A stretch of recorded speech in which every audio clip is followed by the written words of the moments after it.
daginn, HSA. Eigum við ekki bara að fara að byrja þetta?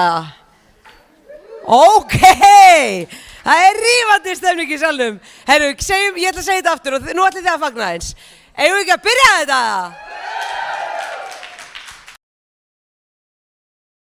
Mjög gott.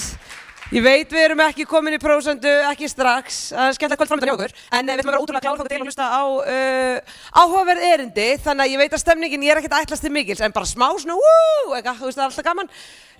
Skvísuna mínar hann að vinstra borðinu uppi eru búin að lofa að koma niður klukkan 4. Þegar uppistand byrjar, það verður gaman. Verður dælan ekki búin að opna þá eða? Óli, Guðjón, það verður að opna dæluna fyrir 4. Já, þú helst að vera búið. Herru, guys, go nuts, í alvegni.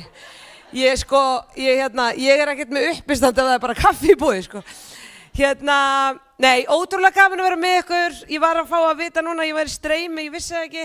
Ég verði eiginlega komin og ég nefnilega fór með fyrirlestur komið allan að syngað með Píeta daginn, þar sem við fórum í alla menntaskóla landsins með fræðslu tilfinningar og hvað er mikilvægt að tala tilfinningar og ég hef aldrei átt erfitt með það en ég var svona að deila minni reynslu og það var svo ógeðslega gott, ég hef aldrei sagt frá þessu, ég ætla að segja ykkur það því að hann sagði já, bara streymið er að byrja og ég fekk bara svona smá PTSD þegar hann sagði þetta út af því að við vorum í einum skóla og ég var með vinkonu minni sem verkefnastjóri sem er single, ég er það ekki og við vorum allt ferðalagið alltaf að djóka með, hún myndi nú finna ástina í þessum ring hjá okkur á þessu Píeta-ferðalagi. Svo erum við í einhverjum menntaskóla hérna út á landi, ónefndum, ekki hér samt, ég ætla bara að taka það fram. Og ég er með nælu á mér sem ég var ekki að fatta, ég var alltaf bara með svona mæk náttúrulega og ég var löngu búin að gleyma að vera búin að næla á mig mæk. Svo stend ég bara út af og streymið er bara að byrja, það er bara rekk og það er bara fullt af nemendum í fjarnámi bara að horfa. Og ég byrja bara, Anna, hann er nú svolítið hot þessi Anna í hvítu skyrtunni. Kennarinn hann og Anna bara, ok, damn, svo er ég alveg, er hann kannski bara fjarska fallegur og ég alveg þessi hvítu skyrtunni og ég get alveg að setja ykkur það var einn maður í hvítur skyrtu annars sko. Svo erum við bara að ræða hvað hann er hot, svo var hann bara, herru, streymið byrjað bara upp á svið og ég bara, streymið, já, einmitt! Þannig ég er búin að vera bara núna bara, ok, ég er ekki með nælu, þetta er alltaf lagi, ég má segja, ég get hugsað. En ótrúlega gaman að fá að vera með ykkur og gera kannski svona örlítið gagn í samfélaginu. Ég náttúrulega vinn ekki heilbrigðisgeiranum, ég er ekki í svona alvöru vinnu eins og þið miður, þú veist, þið eru svona raunverulega að gera gagn, þið viti bara hvað þið gerðu í dag og það gerði eitthvað stað gagn. Systur mínar eru báðar svona menntaðar í vinna í mitt báðar í heilbrigðisgeiranum, þær eru svona báðar aðeins betri en ég, einhvern veginn. Ég er svona 3. barn af 3 systrum og það er ekkert launungamál, þú veist, mamma og pabbi hafa alveg sagt við mig, þú ert ástæðan fyrir að við vissum að við vildum ekki fleiri börn, þú veist. Þau eignast einhvern veginn fyrstu systur mína sem er taugasálfræðingur og svo aðra sem er hjúkrunarfræðingur, hún er svo róleg og góð. Hún er svo góð, hún er betri en ég í öllu, skilja. Við urðum til dæmis óléttar á mjög svipum tíma nema hún gekk með 2 börn. Af því hún er aðeins betri en ég.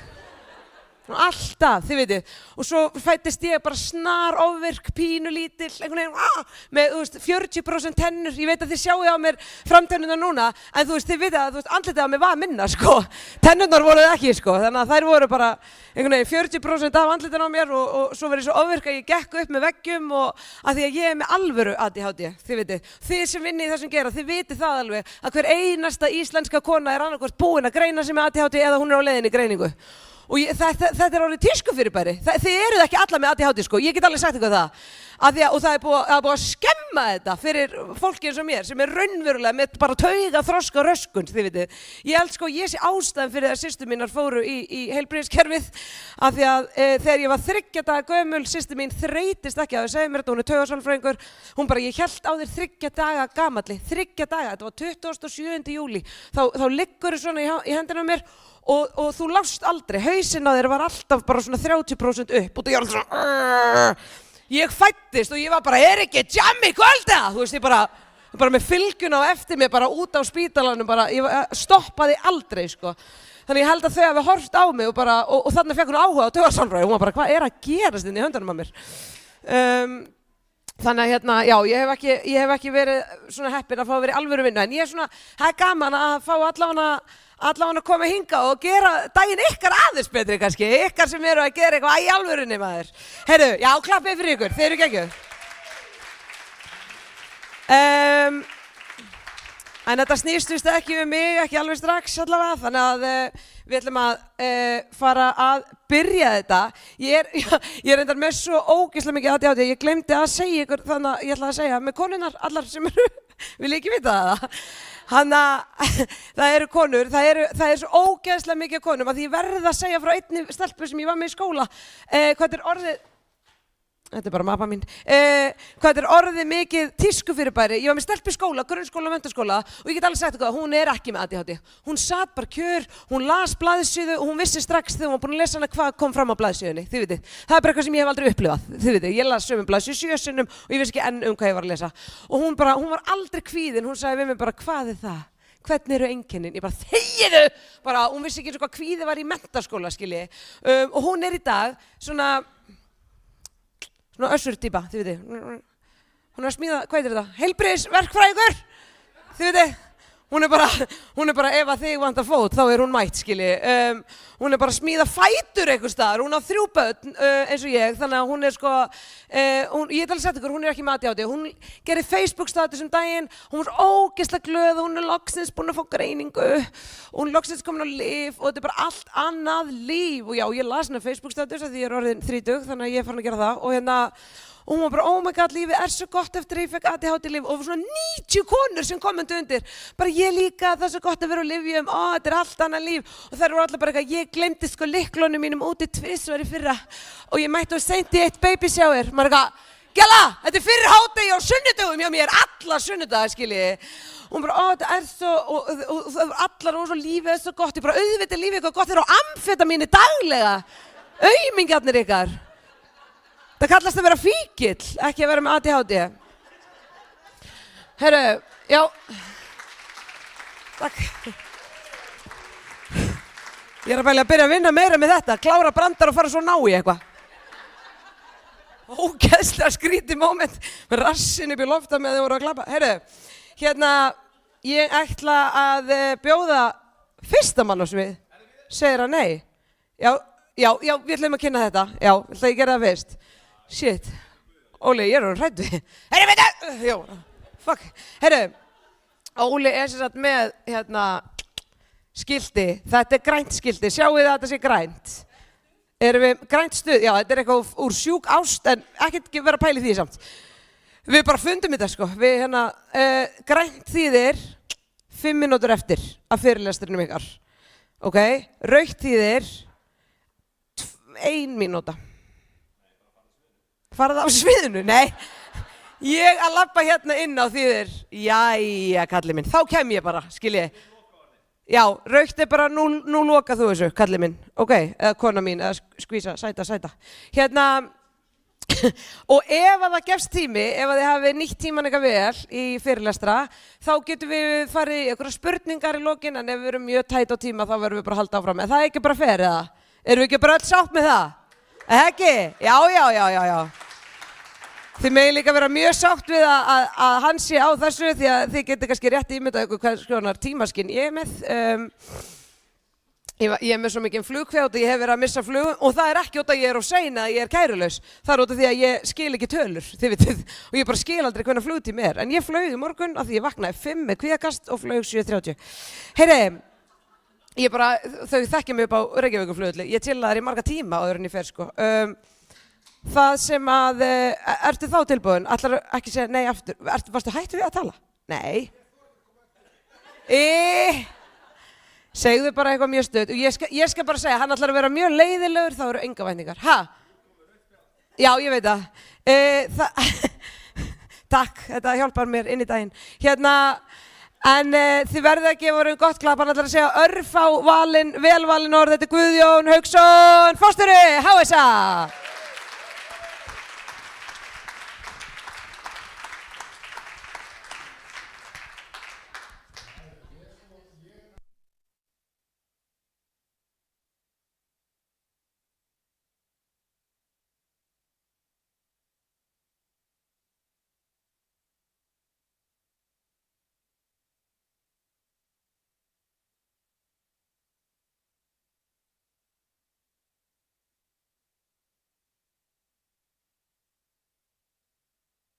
Nær og fjær, verið hjartanlega velkomin á Vísinda- og fræðadag HSA árið 2026. Skemmtilegt að sjá hversu vel mætt. Það alltaf gaman þegar við komum saman á þessu vettvangi, bæði til þess að hittast þvert á starfsstöðvar og læra eitthvað gagnlegt í leiðinni. Þegar Vísinda- og fræðadagur HSA var haldinn í fyrsta sinn, var uppi óvissa bæði þörfina, mætingu og gagnsemi dags sem þessa. Ég held að í dag efist enginn gildi dags eins og þessa fyrir okkar starfsemi og mikilvægt að halda áfram á þessari braut, enda skiptir það máli fyrir HSA að stöðugt leita leiða til að vekja máls á áhrifaþáttum heilbrigðis. Vísinda- og fræðadagur byrjaði sem hugmynd eins eða fárra en nú orðinn að árlegum viðburði innan HSA. Mér langar aðeins að minna á að öll höfum hugmyndir og skoðanir og innan HSA þurfum við á þeim að halda. Hvert okkar getur haft afgerandi áhrif á þróun þjónustu HSA með því að koma sínum hugmyndum á framfæri.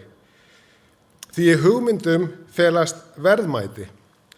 Öll þurfum við að stuðla að menningu innan okkar starfsemi þar sem að hugmyndir frá umræðu og umfjöllun út frá mismunandi sjónarmiðum og þarf þessi umræða að byggja á trausti eins og raunar öll okkar samskipti. Hvert viljum við stefna og hvað raunhæft að gera? Og ef við miðum á stjörnurnar, þá náum við kannski trjátoppunum. Það á degi sem þessum sem hugmyndir geta kviknað og grípum þær og hugrekki til þess að tjá þær í fullvissu að jarðvegurinn sem við færum okkar hugmyndir í sé byggður á virðingu, trausti og vinsemd, enda byggjum við öll okkar samskipti á þeim grunni. Með þessum orðum set ég Vísinda- og fræðadag HSA árið 2026, njótið vel. Já, mjög gott. Takk fyrir. Það alveg rétt þegar ég var komin á rauðarspjaldið, búin að fá það einu sinni í dag. Það ekkert í fyrsta skipti sem það gerist hjá mér.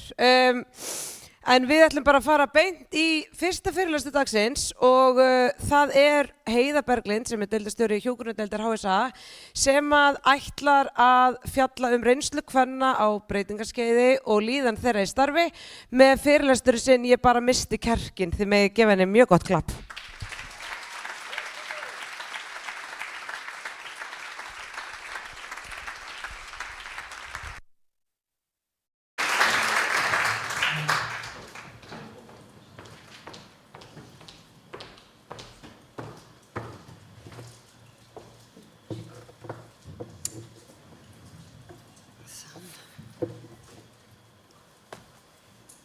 Ég þarf að hafa nótur því að annars man ég ekkert hvað ég ætla að segja hérna. En komið sæl.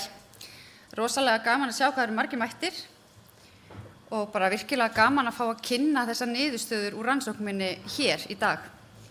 Það sem að mér finnst svona HSA hafa verið bara mikil hvatning til að fara í þetta nám.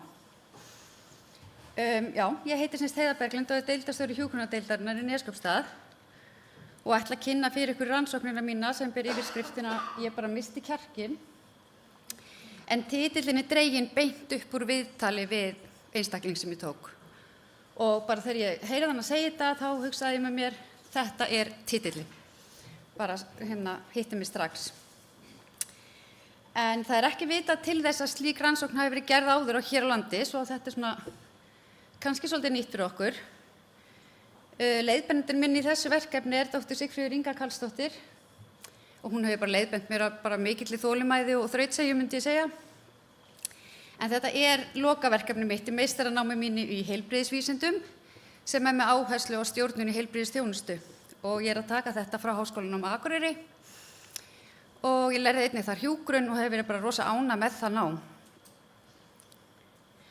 En bara svona aðeins mig. Þá ég gift, 3 barna móðir og ég á 4 barnabörn og það 5. á leiðinni sem bara gerir mig þvílíkt ríka konu. Ég búin að starfa hjá HSA síðan 2013 þegar Guðjón réð mig á hjúkrunardeildina, þá var hann deildarstjóri og ég hafði aldrei unnið við aðhlýningu, þannig mér fannst ég vera að henda mig dálítið í djúpi laugina með því að ráða mig í aðhlýningu. Ég hafði reyndar ráði mig á sjúkradeildina þegar ég var 20 og þegar kom að því að mæta og sýna mér alla deildina og alla krók og kima, það var Guðrún heitin hjúkka sem gerði það, þá algjörlega bugaðist og ég hugsaði með mér ég get aldrei unnið á sjúkrahúsi og það skemmst frá því að segja að ég labbaði þar út og kom svo inn þar aftur 20 árum seinna. En og vil hvergi annars staðar vera og sé alls ekki eftir að hafa tekið þetta skref. Hvers vegna vel ég þetta verkefni?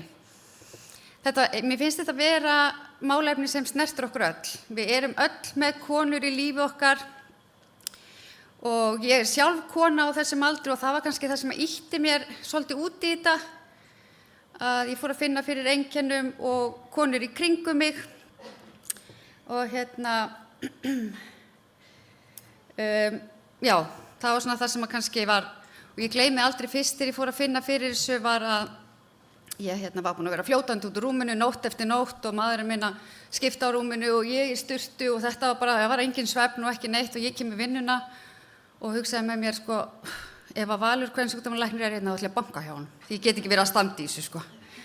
Og ég sé að það er opið inn til Vals og ég banka og segi ertu laus? Já, sagði hann, ég er laus. Hvað segiru? Lokaðu og ég kem inn og sest og ég segi bara, sest niður og segi bara, ég er að klikkast.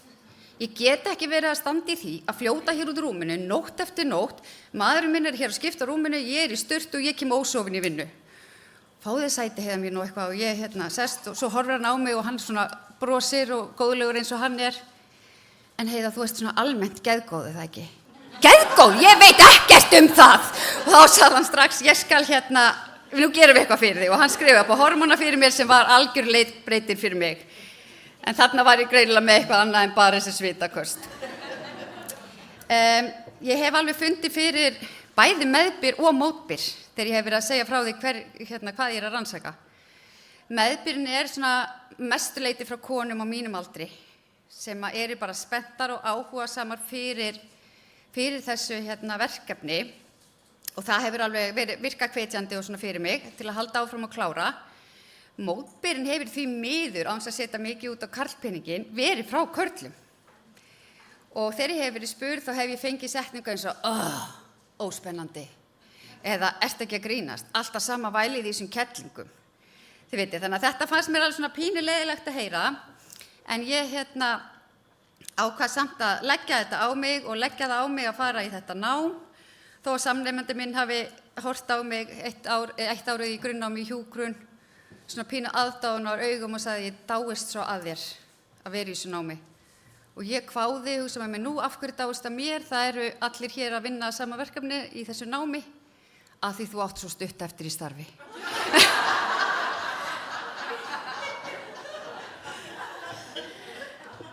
Þannig að ég er hér þó ég er stutt eftir í starfi.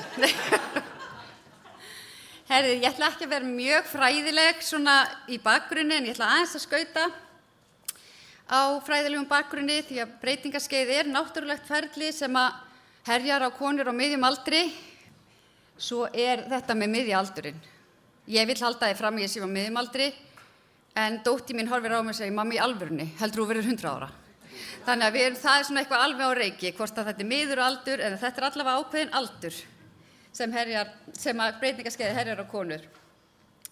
Og það stafar að ójafnvægi kvenhormónanna, estrógens og prógestrón, og getur haft áhrif á líf og lífsgæði kvenna sem og starf og starfsemi bara í daglegu lífi. Sumar konur finna lítið sem ekkert fyrir breytingaskeiðinu en aðrir finna bara talsvert fyrir því og það bara leggst á þar bara með fullum þunga. Einkennin getur verið mjög mismunandi, það eru alveg óteljandi þegar maður fer að skoða hversu mörg einkenni eru.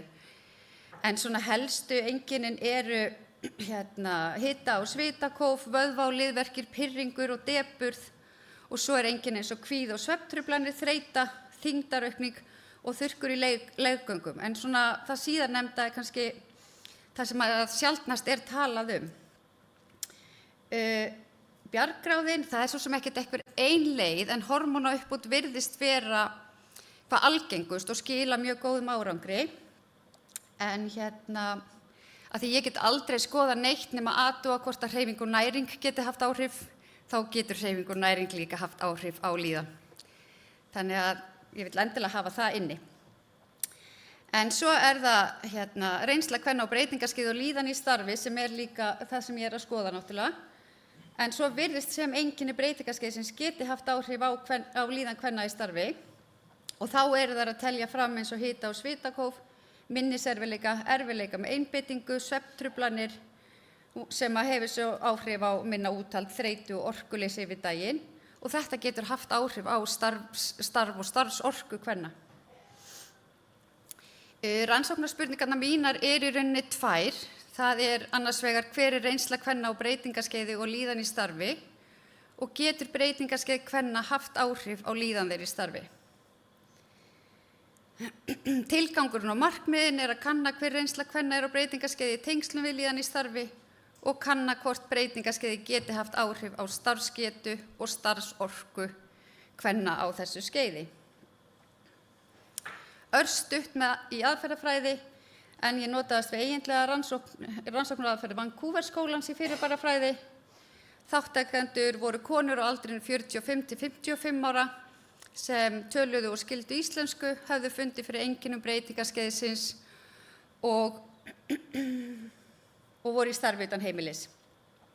Til að ná til þáttakenda þá setti ég auglýsingu á Facebook síðu breytingarskeiðsins og ég tók 10 viðtöl við konurnar, semst 1 við hverja þeirra og öll viðtölin voru tekin upp í gegnum Teams á tímabilinu desember 2025 til janúar 2026 og þau voru svo bara samkvæmt reglum öll tekin upp, skrifuð upp orðrétt, kóðuð og þemagreind.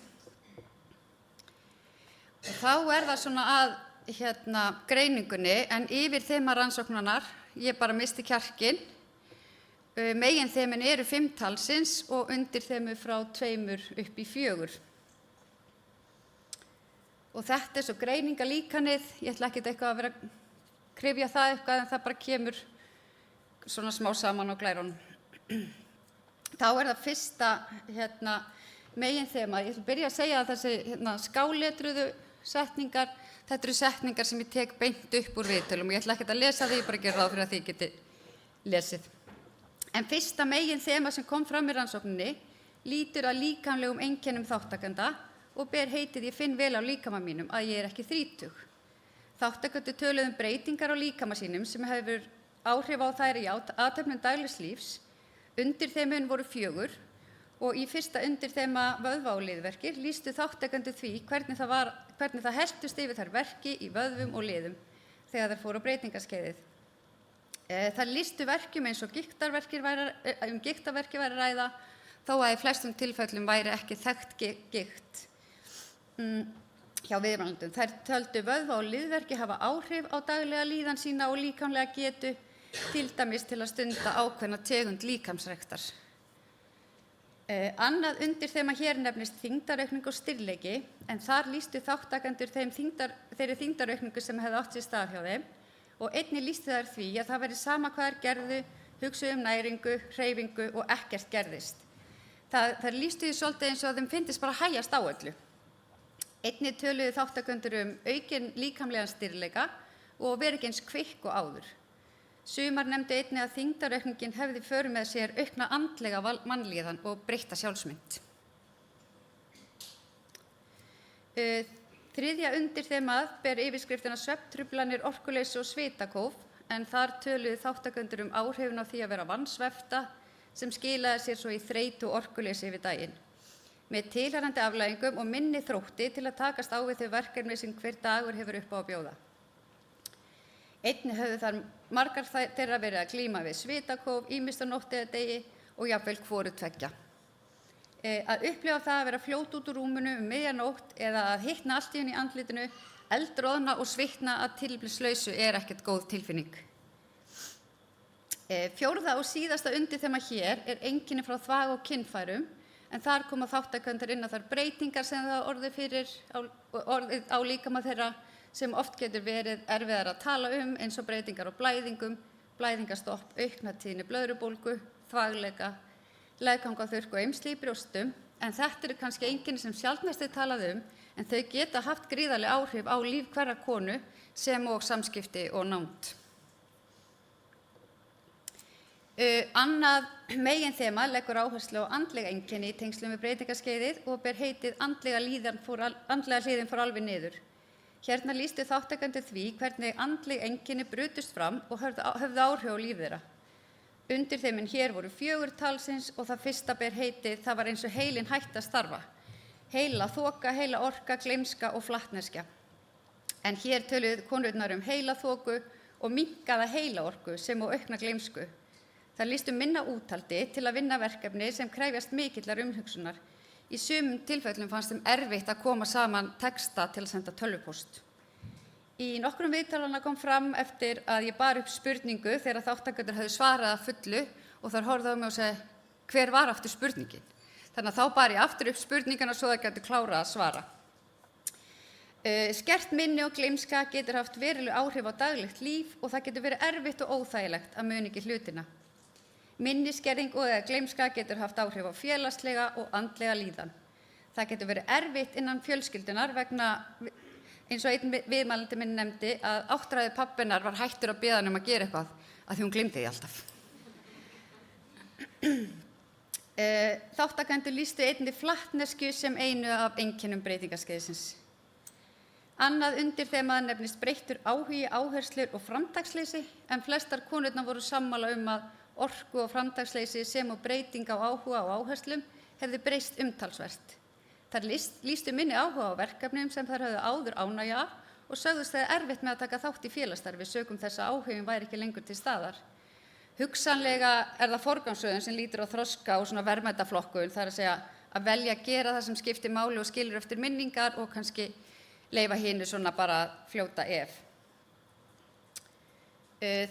Þriðja undir þema hér viðkvæmni, skapsveiflur, kvíði og depurð. Í viðtölum kom fram aukin viðkvæmni, skapsveiflur, kvíði og depurð hjá flestum þáttakendum. Sumar lýstu mikilli vanlíðan og vanmætti sem og aukinni grátgirni. Eins lýsti einn þáttakanda því að hún hefði misst kjarkinn algjörlega. Einnig kom fram í nokkrum viðtölunum að skapsveiflur væri eitt af einkennum breytingaskeiðsins sem þátttakendur höfðu fundið fyrir og jafnvel stuttu þráður.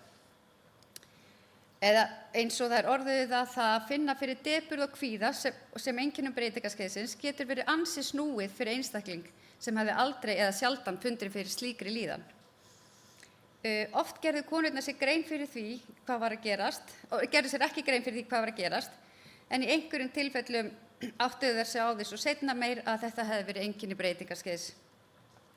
Sumar þeirra höfðu gengið á milli lækna í leita betri líðan en árangurs þar til rétt greining og meðferð fór fram og lýstu til dæmis hormónameðferð sem algjörum leikbreyti á líðan þeirra. Það svo sárt að missa félagsleg tengsl fjórða undir þema hér. Einn viðmælandi lýsti því að missa félagsleg tengsl við vini og vinkonur vegna einkenna breytingaskeiðsins. Að gleyma að mæta á skipulegan hitting með vinkonum, að gleyma að mæta á námskeið eða fund eða mæta ekki á réttum tíma hafði þannig áhrif á líðan og viðkomandi að hún dró sig verulega í hlé félagslega. Í þriðja meginþemanu var horft til líðanar í starfi og bara það heiti líðan í starfi alls konar. Þar lýstu konurnar þar áhrifum sem einkenni breytingaskeiðsins höfðu haft á þær í starfi. Undir þemun hér voru 3 talsins en það fyrsta sem ég ætla að nefna ber heitið viðkvæmari og ræði ekki við aðstæður eins og áður. Að finna fyrir vanmætti og viðkvæmni gat verið snúið.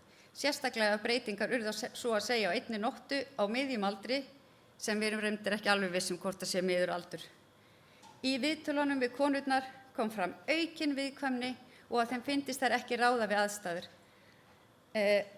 Eða þær tæki inn á sig vandamál sem að uppkæmi í vinnunni, ágreining og slíkt, tæki það með sér heim. Að geta ekki lengur brynja sig fyrir slíkum uppákomun og brotna niður jafnvel minnsta tilefni gat haft heftandi áhrif á líðan kvenna í starfi. En setning eins og það var líka held ég bara breytingaskeið annarra kvenna á mínum vinnustað sem bitnaði á mér var svolítið umhugsunarverð því að fólk í kringum okkur það hefur áhrif og það hefur áhrif á okkur ef við erum að vinna með fólki sem líður ekki vel. Þannig að ég trúi því að þetta geti haft áhrif. Annað undir þemað var orkan og úthaldi kláraðist í vinnunni, oft svefnvana og þreytt. en hér töluðu þátttakendur að eiga ekkert eftir að loknum vinnudegi og finnst þær gefa allt sem þær átt í vinnuna og koma svo sprungnar heim. Einnig lýstu þær minni orku og skertu úthaldi en áður og í sumum tilfellum sneri það að því að þær náðu ekki góðum nætursvefni og voru því oft vansveftar og þreyttar þegar þær mættu til vinnu, sem hafði svo áhrif á líðan, starfsgetu og jafnvel vinnuframlag yfir daginn. Þriðja og síðasta undirþema hér ber heiti skert einbeiting og virkni. Sterkt samhengi var á milli viðmælenda hvað varðaði skerta einbeitingu og minni virkni í starfi. Þáttakendur töluðu þennan þátt í tengslum við skertan nætursvefn og að vera illa fyrir kallega þegar þær mættu til vinnu að morgni. Sumar þeirra voru í vaktavinnu, nefndu þó að þeim þætti betra að mæta kvöldvakt. Á meðan að svefni væri svona vestur hjá þeim þá hefðu þær svigrúm til að leggja sig eftir allir væri farnir út á morgnana. Fram kom að skortur á hvíld hafði áhrif á einbeitingu og virkni í starfi og ef það voru þreyttar hætti þeim frekar til að sýna minni virkni í starfi og reyna að hafa verkefnin eins auðvelt og hugsa getur.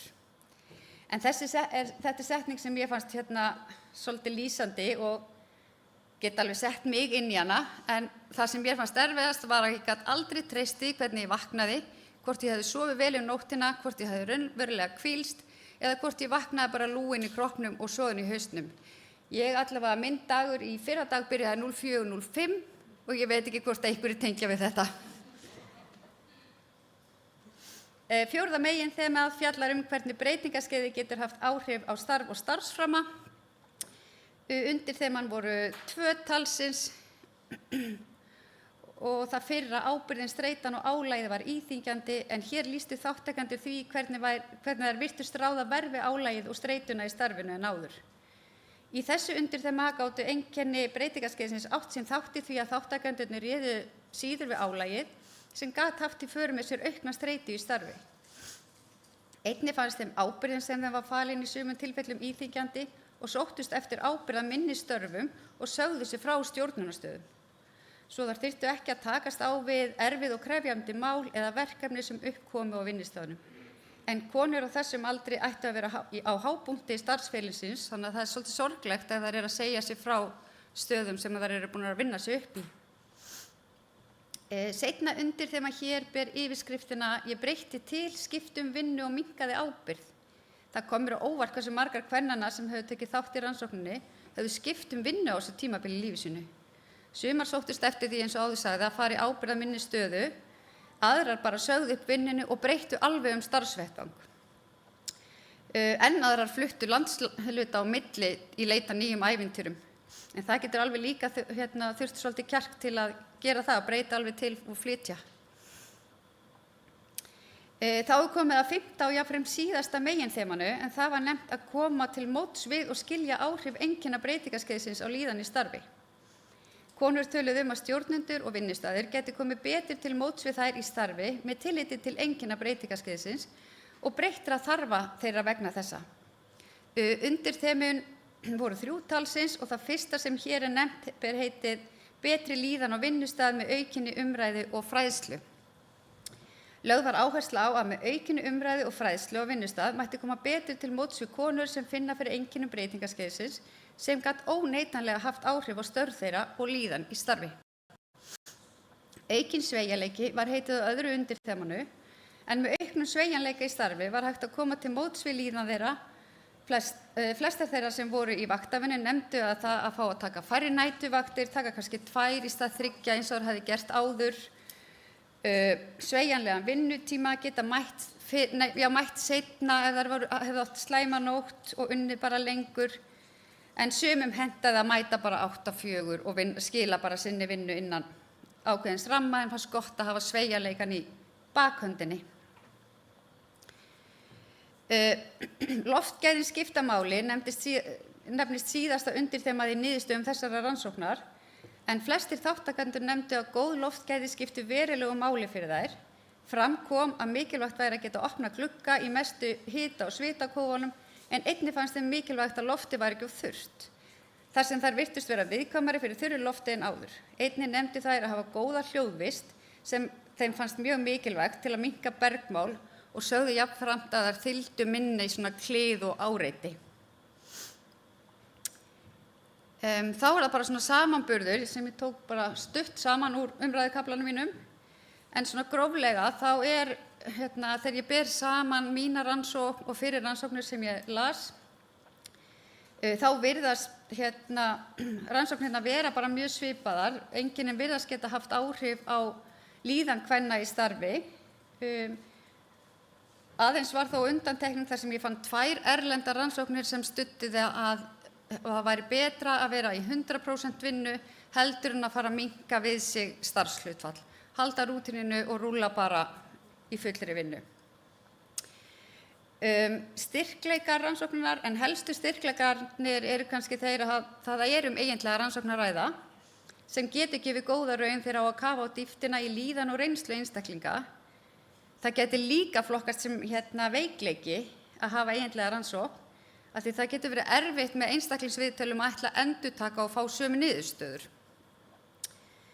En ég tók þessi 10 viðtöl og mér fannst ég vera búin að ná mettun eftir svona 7, þannig að þetta var alltaf svona sami takturinn.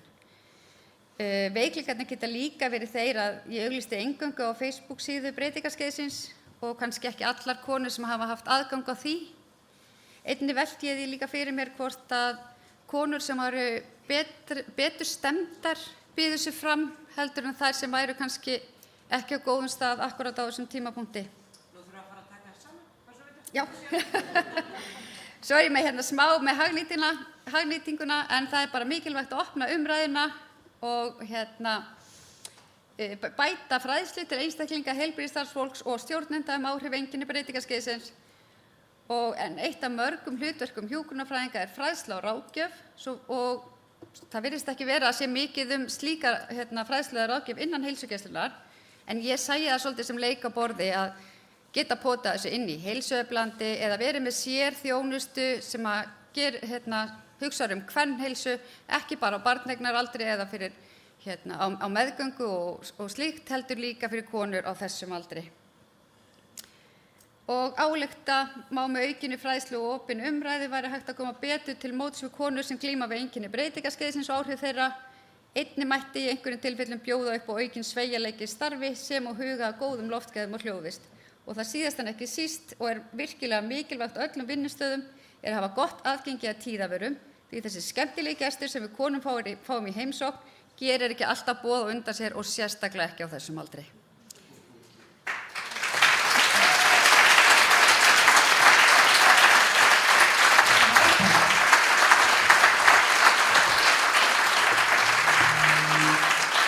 Við erum ekki með mikinn tíma í spurningar, en ef það brennur á einhverjum, þá einhver sem vill hendi í eina löglétta.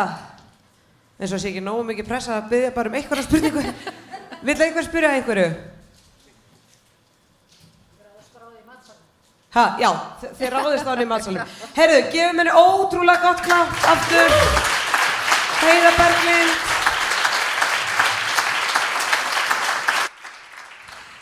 Já, ég fagna þessari umræðu mjög. Það þarf náttúrulega auðvitað að tala miklu meira breytingaskeið kvenna. Eitt sem verður kannski ekki mikið breyting á hjá mér þessi minnisleysi og þetta bara eins og verið að lýsa mér. En ég samt ekki komin þangað. Við erum að fara beint yfir í næsta sem Guðmundur Guðmundsson. Ert þú í salnum? Guðmundur, þarna hann. Meistari legend, hann ætlar að fjalla sjúkraflutningar. Gefum hann gott klapp.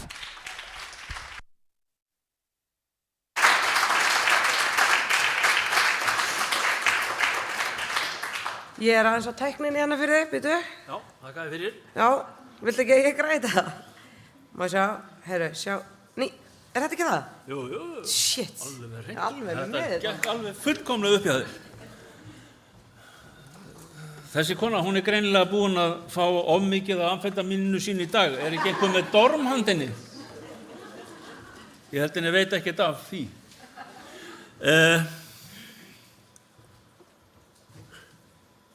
Forstjóri, takk fyrir samstarfið, Guðjón. Ágæta samstarfsfólk.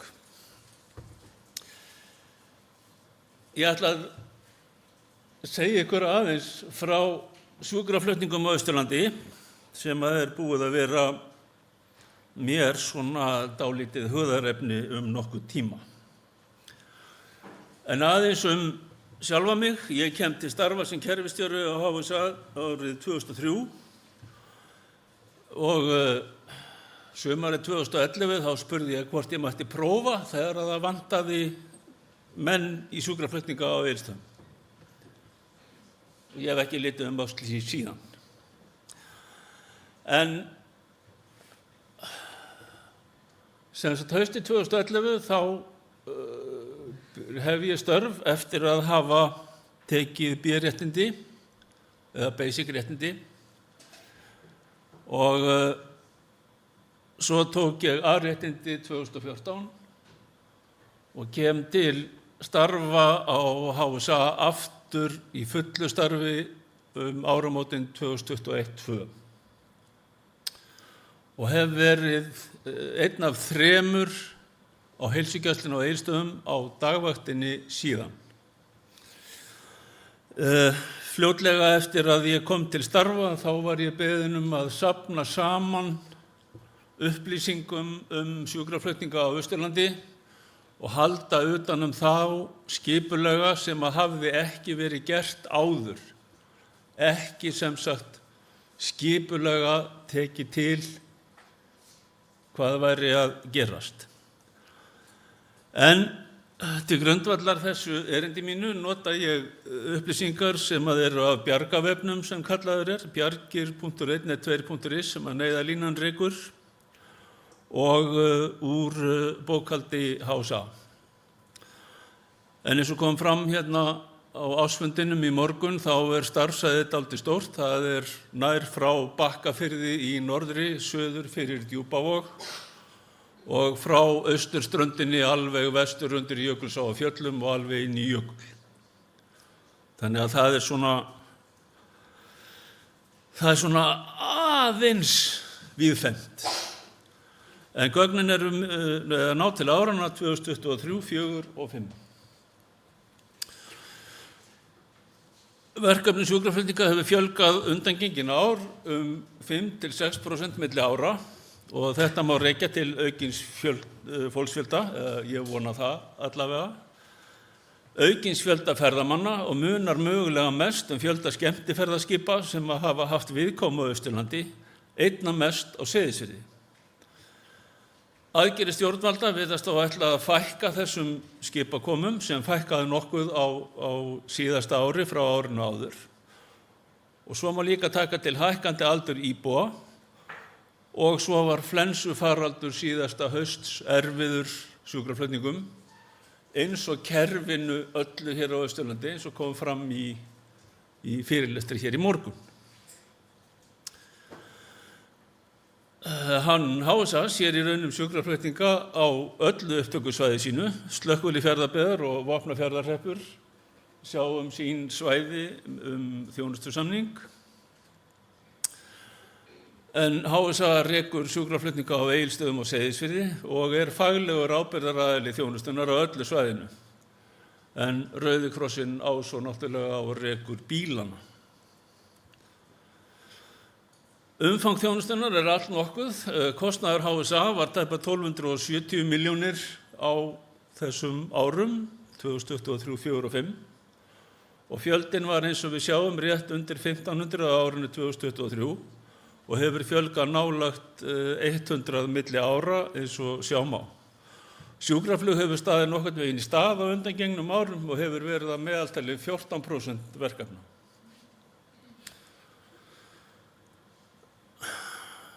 Hér svo tölur verkefni sjúkraflutninga á hverjum stað og þessar tölur skýra sig nokkuð sjálfar. Slökkvilið Fjarðabyggðar sér Norðfjörð, Fáskrúðsfjörð, Stöðvarfjörð, Breiðdalsvík og Djúpavog auk starfseminnar á slökkvistöðinni á Hrauni.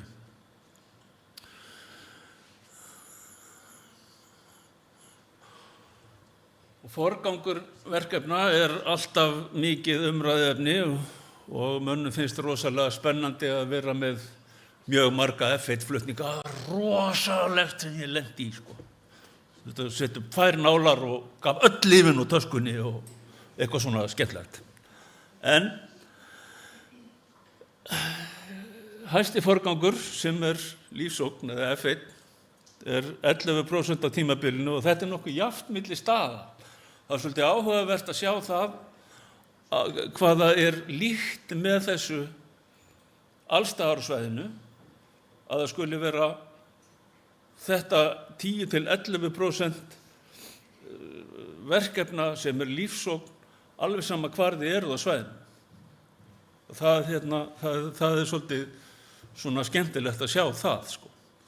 Næst hæsti forgangur 17% og F3, það sem eru verkefni þar sem ekki lífsókn, langstærstur sem betur fer.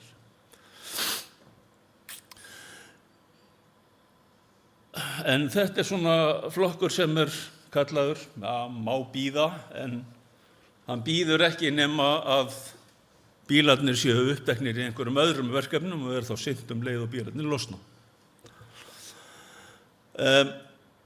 Millistofnanarflutningar, eða F4 sem kallaður svo 28%, en það eru flutningar frá stað A yfir á stað B, annarkvort panta fyrirfram eða eitthvað sem verið að vinna úr á hverjum tíma. En F4 var einu sinni fyrir inniliggjandi sjúklinga, sem að maður fekk F4 útkall, þá þýddi það að maður var að fara í einhvern inniliggjandi sjúkling sem maður þurfti að fara yfir á einhverja aðra stofnun og mögulega tilbaka aftur. En þetta hefur svona, F4 svona, það svona að víkka svolítið í seinni tíð.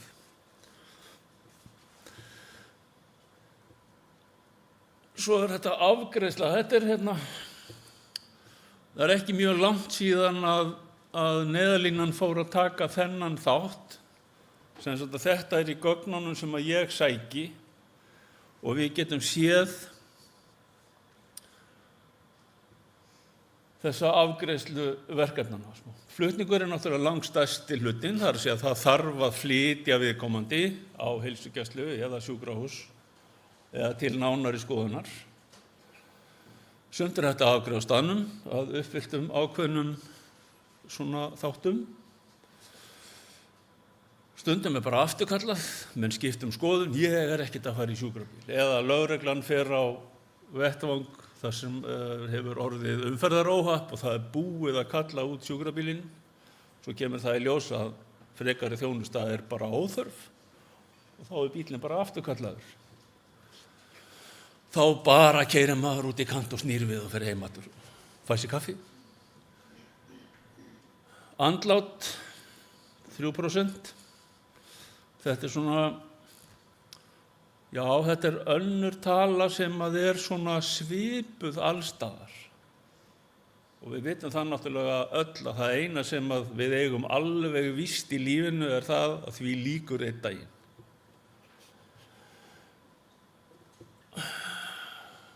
Stundum afhendir maður lögreglumálið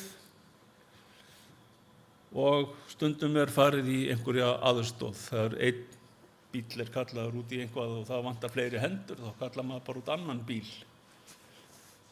En það ekkert endilega alltaf úrvala bílum, sko. Ekki hérna hjá okkur. Við erum ekki með 10 bíla á einhverju slökkvistöð hérna eins og í Reykjavík, sko. Það ekki þannig. Og það svolítið merkilegt að þegar fólk að tala sjúkraflutninga, af því að því finnst svo frábært að hafa sjúkraflutninga með góð þjónusta og allt þetta og nauðsynleg og eitthvað svona, svo heldur það að við séum með slökkvistöðina í Skógarhlíð í bakgarðinum hérna hjá okkur, sko. En það bara alls ekki þannig.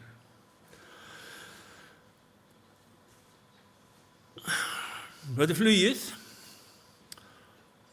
Það skemmtilegt og kannski fróðlegt að velta fyrir sér þessu með flugið. Og það vissulega flest sjúkraflug sem að fara Egilsstaðaflugvöll, en það hefur aukist Norðfjarðarflugvöll. Það bara gott. Það með betri aðstöðu á vellinum og meiri þjónustu þar, þá hefur verið hægt að auka það og það mjög gott vegna þess að fara með mjög veikan einstakling af sjúkrahúsinu á Norðfirði, keyra hann upp í Egilsstaði í flug, það bara ekkert grín, sko. Það bara þannig. Hvað þá nú það fyrir okkur, til dæmis á Egilsstöðum, ef við förum með sjúkling sem að eitthvað mikið veikur og förum að hérna niður eftir og það metið þannig að það sé ekki hægt að gera neitt fyrir hann hér og hann þurfa að fara eitthvað annað og þurfum að gera hann tilbaka. Það eru bara 2 klukkutímar í sjúkrabíl sem að hefði kannski ekki þurft ef að við hefðum staðið okkur betur í frumgreiningunni. En ég er ekki að segja það að það vant eitthvað upp á það. Það er ekki þannig. En Vopnafjörður, Vopnfirðingar fljúga náttúrulega þann flugvöll og svo fannst mér það skemmtilegt þegar ég sá það að Höfn að koma inn, semst hafnarflugvöllur. Það segir okkur það að þeir sem eru sendir í flug frá Djúpavogi, það er keyrt með þá á Höfn. Það er rosalega gott vegna þess, það eru bara 100 kilometrar á Höfn, en það eru 150 í Egilsstaði. Þar að segja þjóðin. Og þetta er best fyrir sjúklinginn að flytja hann sem styst.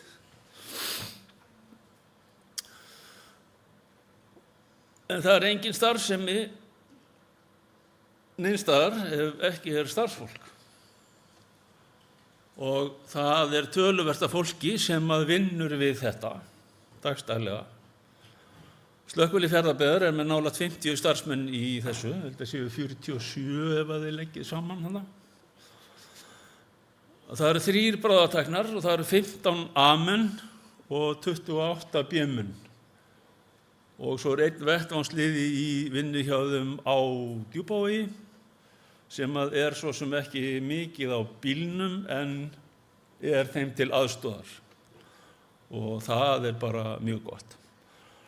En nokkrir af þessum ágætu mönnum ljúka A-námi í vor eða næsta vetur og það eru 6 bílar sem að slökkvilið hefur yfir að ráða og þeim er dreift allt frá Norðfirði, suður og Djúpavog. 2 á Hrauni og hinum er dreift á hinastæðina. En svo eru sem sagt, það eru 3 menn á vakt á Hrauni allan sólarhringinn, alla daga ársins, auk 2 dagmanna virkadaga. Svo eru nokkrir af þessum mönnum sem að eru á vöktum á Hrauni sem að sinna líka bakvöktum heima. Menn sem búa á Fáskrúðsfirði, Norðfirði, fara úr vinnunni á Hrauni til þess að taka bakvaktir heima. Þannig að þetta er tvöföld vinna. Eins og hjá mér, ég var að telja það saman einhvern tímann í haust, þá tók ég dagvinnuna, sem er einhverja 170 tímar eða eitthvað. Ég var með fleiri tíma á bakvaktinni heldur en í dagvinnu. Ég fór svona að hugsa þetta, hvað er í gangi þarna? En svona er það.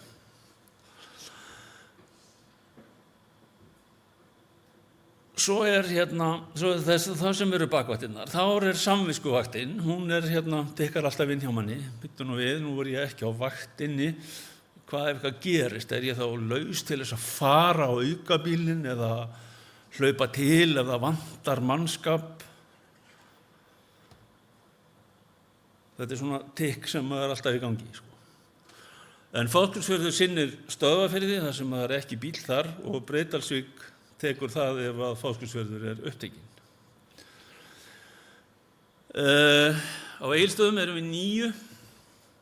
Það eru 5 A-menn, 4 B-menn og það eru 2 hjúkrunarfræðingar og 1 í hjúkrunarnámi og 1 B-maður lýkur A-námi í vetur. Það eru 3 á bakvakt virkadaga, annars 3 á dagvakt vildi ég sagt hafa, annars 2 á bakvakt. Egilsstaðir sinna einnig Borgarfirði eystra, svæðinu vestur í Biskupsháls og inn að Jökli, en Vopnfirðingar eru líka duglegir að hjálpa okkur á vestursvæðinu ef á þarf að halda. Aðeins annar bíllinn er mannaður, en samviskuvaktin stekkur á hinn þegar á þarf að halda. Seyðisfjörður hefur á að skipa 7 mönnum sem fjölgar væntanlega í 8 í vor. 2 þeirra eru hjúkrunarfræðingar og 1 lýkur A-námi í vor. Þar eru 2 á bakvakt með öðrum störfum á heilsugæslunni, 2 á dagvakt ætla ég að segja, ég veit ekki hvað ég er að rugla hérna. Það eru 2 á dagvakt með öðrum störfum á heilsugæslunni en á virkadaga en annars eru 2 á bakvakt. Svo er á Vopnafjörður, þar eru 5 starfandi sjúkraflutningamenn, 3B og 2A og er að ræða bakvakt allan sólarhringinn, alla daga ársins. Menn eru vakandi fyrir því að þeir sem eru á vakt eigi erfitt með að komast á daginn og stökkva þau til ef þarf. Það kemur samviskuvaktin inn aftur.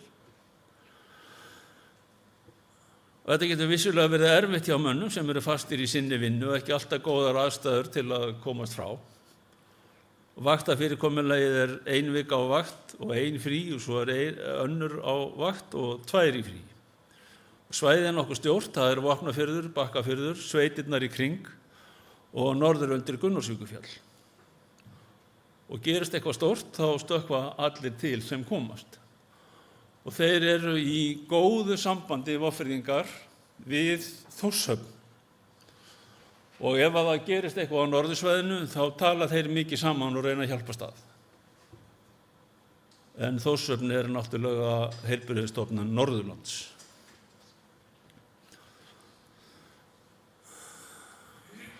2 mínútur eftir. Fékkstu ekki dormið? Jú, ég er ekkert eðlilega fókusuð. Já, takk fyrir. Þetta er alveg að verða búið. Ég var búinn að segja að þetta er langt og leiðinlegt. Þetta er mjög skemmtilegt. Það fer alveg að styttast í þessu. Já, þú tekur þetta saman. Já, en þetta er samantektin, sko. Við sjáum á þessu að það liggur töluverð vinna að baki þessari nauðsynlegu þjónustu. Starfsfólk hefur lagt á sig að mennta sig til þessa og leggur mikið í starfið. Samviskuvaktin skipar stórt hlutverk þar sem ekki er annað en bakvakt og menn eru vakandi fyrir því sem er að gerast ef bregðast þyrfti við. Samviskuvaktin er jú akkúrat það, hafa menn samvisku til að bregðast ekki við, dæmi hver fyrir sig.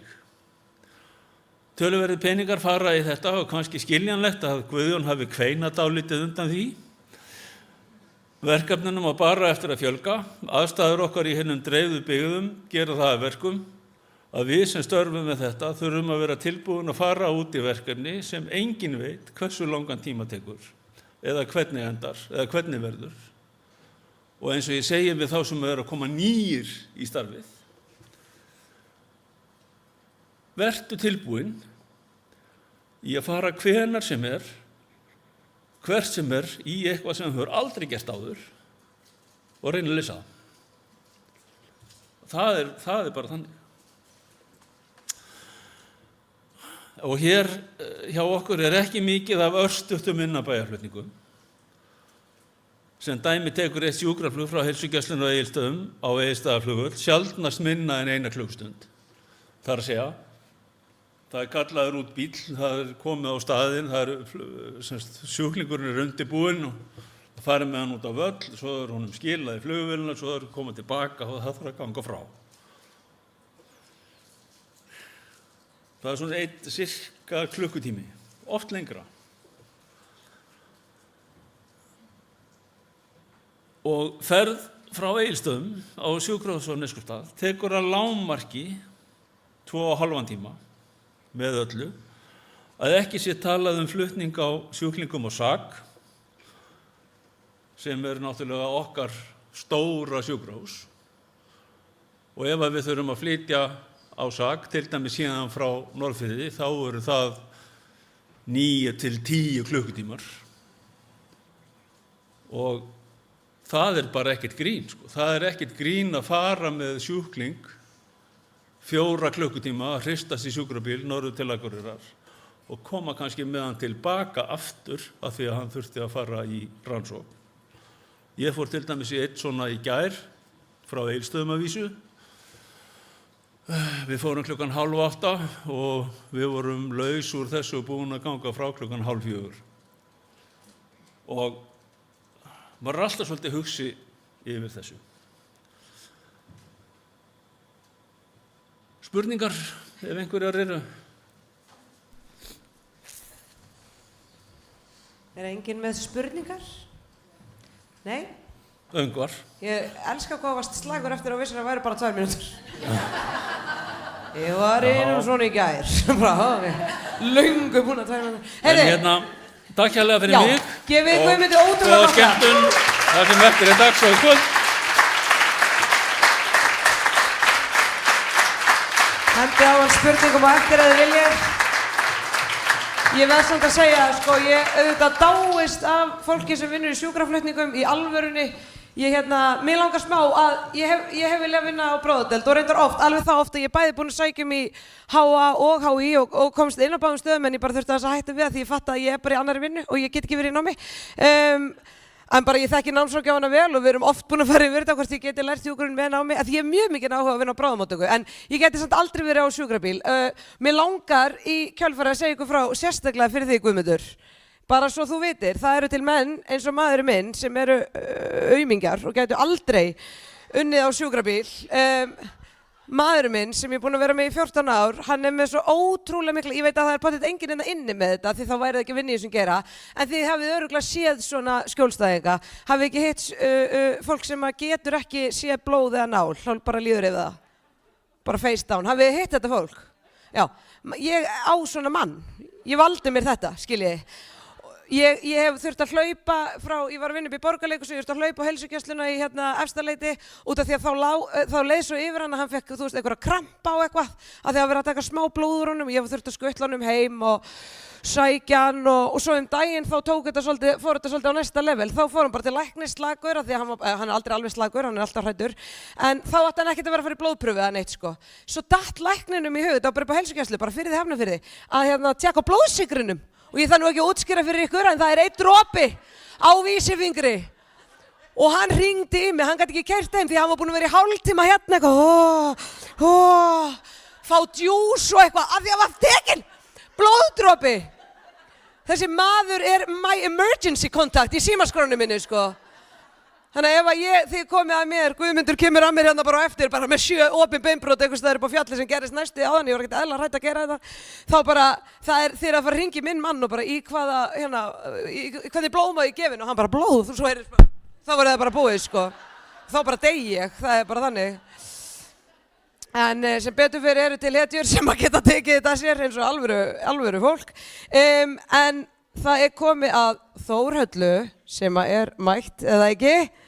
Þetta er hún Þórhalla Ágústsdóttir, hún er deildarstjóri dag- og göngudeildar HSA og hún ætlar að tala heilsutengdar þarfir krabbameinsgreindra í dreifbýli og reynsla heilbrigðisstarfsfólk af því að veita þeim þjónustu. Gefið henni gott klapp. Ég setja þjónustu fyrir þig. Já, það ekki. Þú getur byrjað að tala um þetta. Já, góðan daginn, kæru félagar. Gaman að sjá ykkur. Og ég er nú vanar að standa hér á þorrablótum. Ekki miklum fræðslutilgangi og sennilega er of snemmt að skála. En mér langar bara samt að segja húrra fyrir vísindafræðideginum okkar og þessari frábæru nefnd sem hefur bara...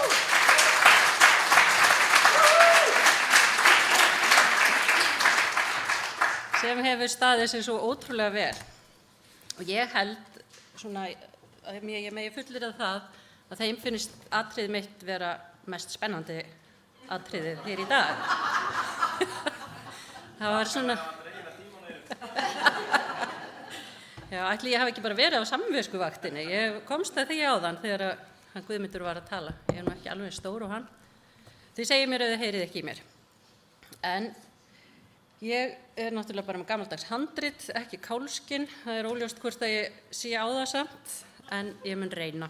Og ég gleymi að fletta þá segið mér það bara líka. En hérna, já, ég er sem sagt Þórhalla og ég vinn á göngudeildinni sem sinnir meðal annars krabbameinslyfjagjöfum og blóðskilun og ég starfa einnig sem verkefnastjóri í líknateymi HSA. Og ég hef bara verið í landsbyggðarhjúkrun síðan á síðustu öld, tæp 30 ár.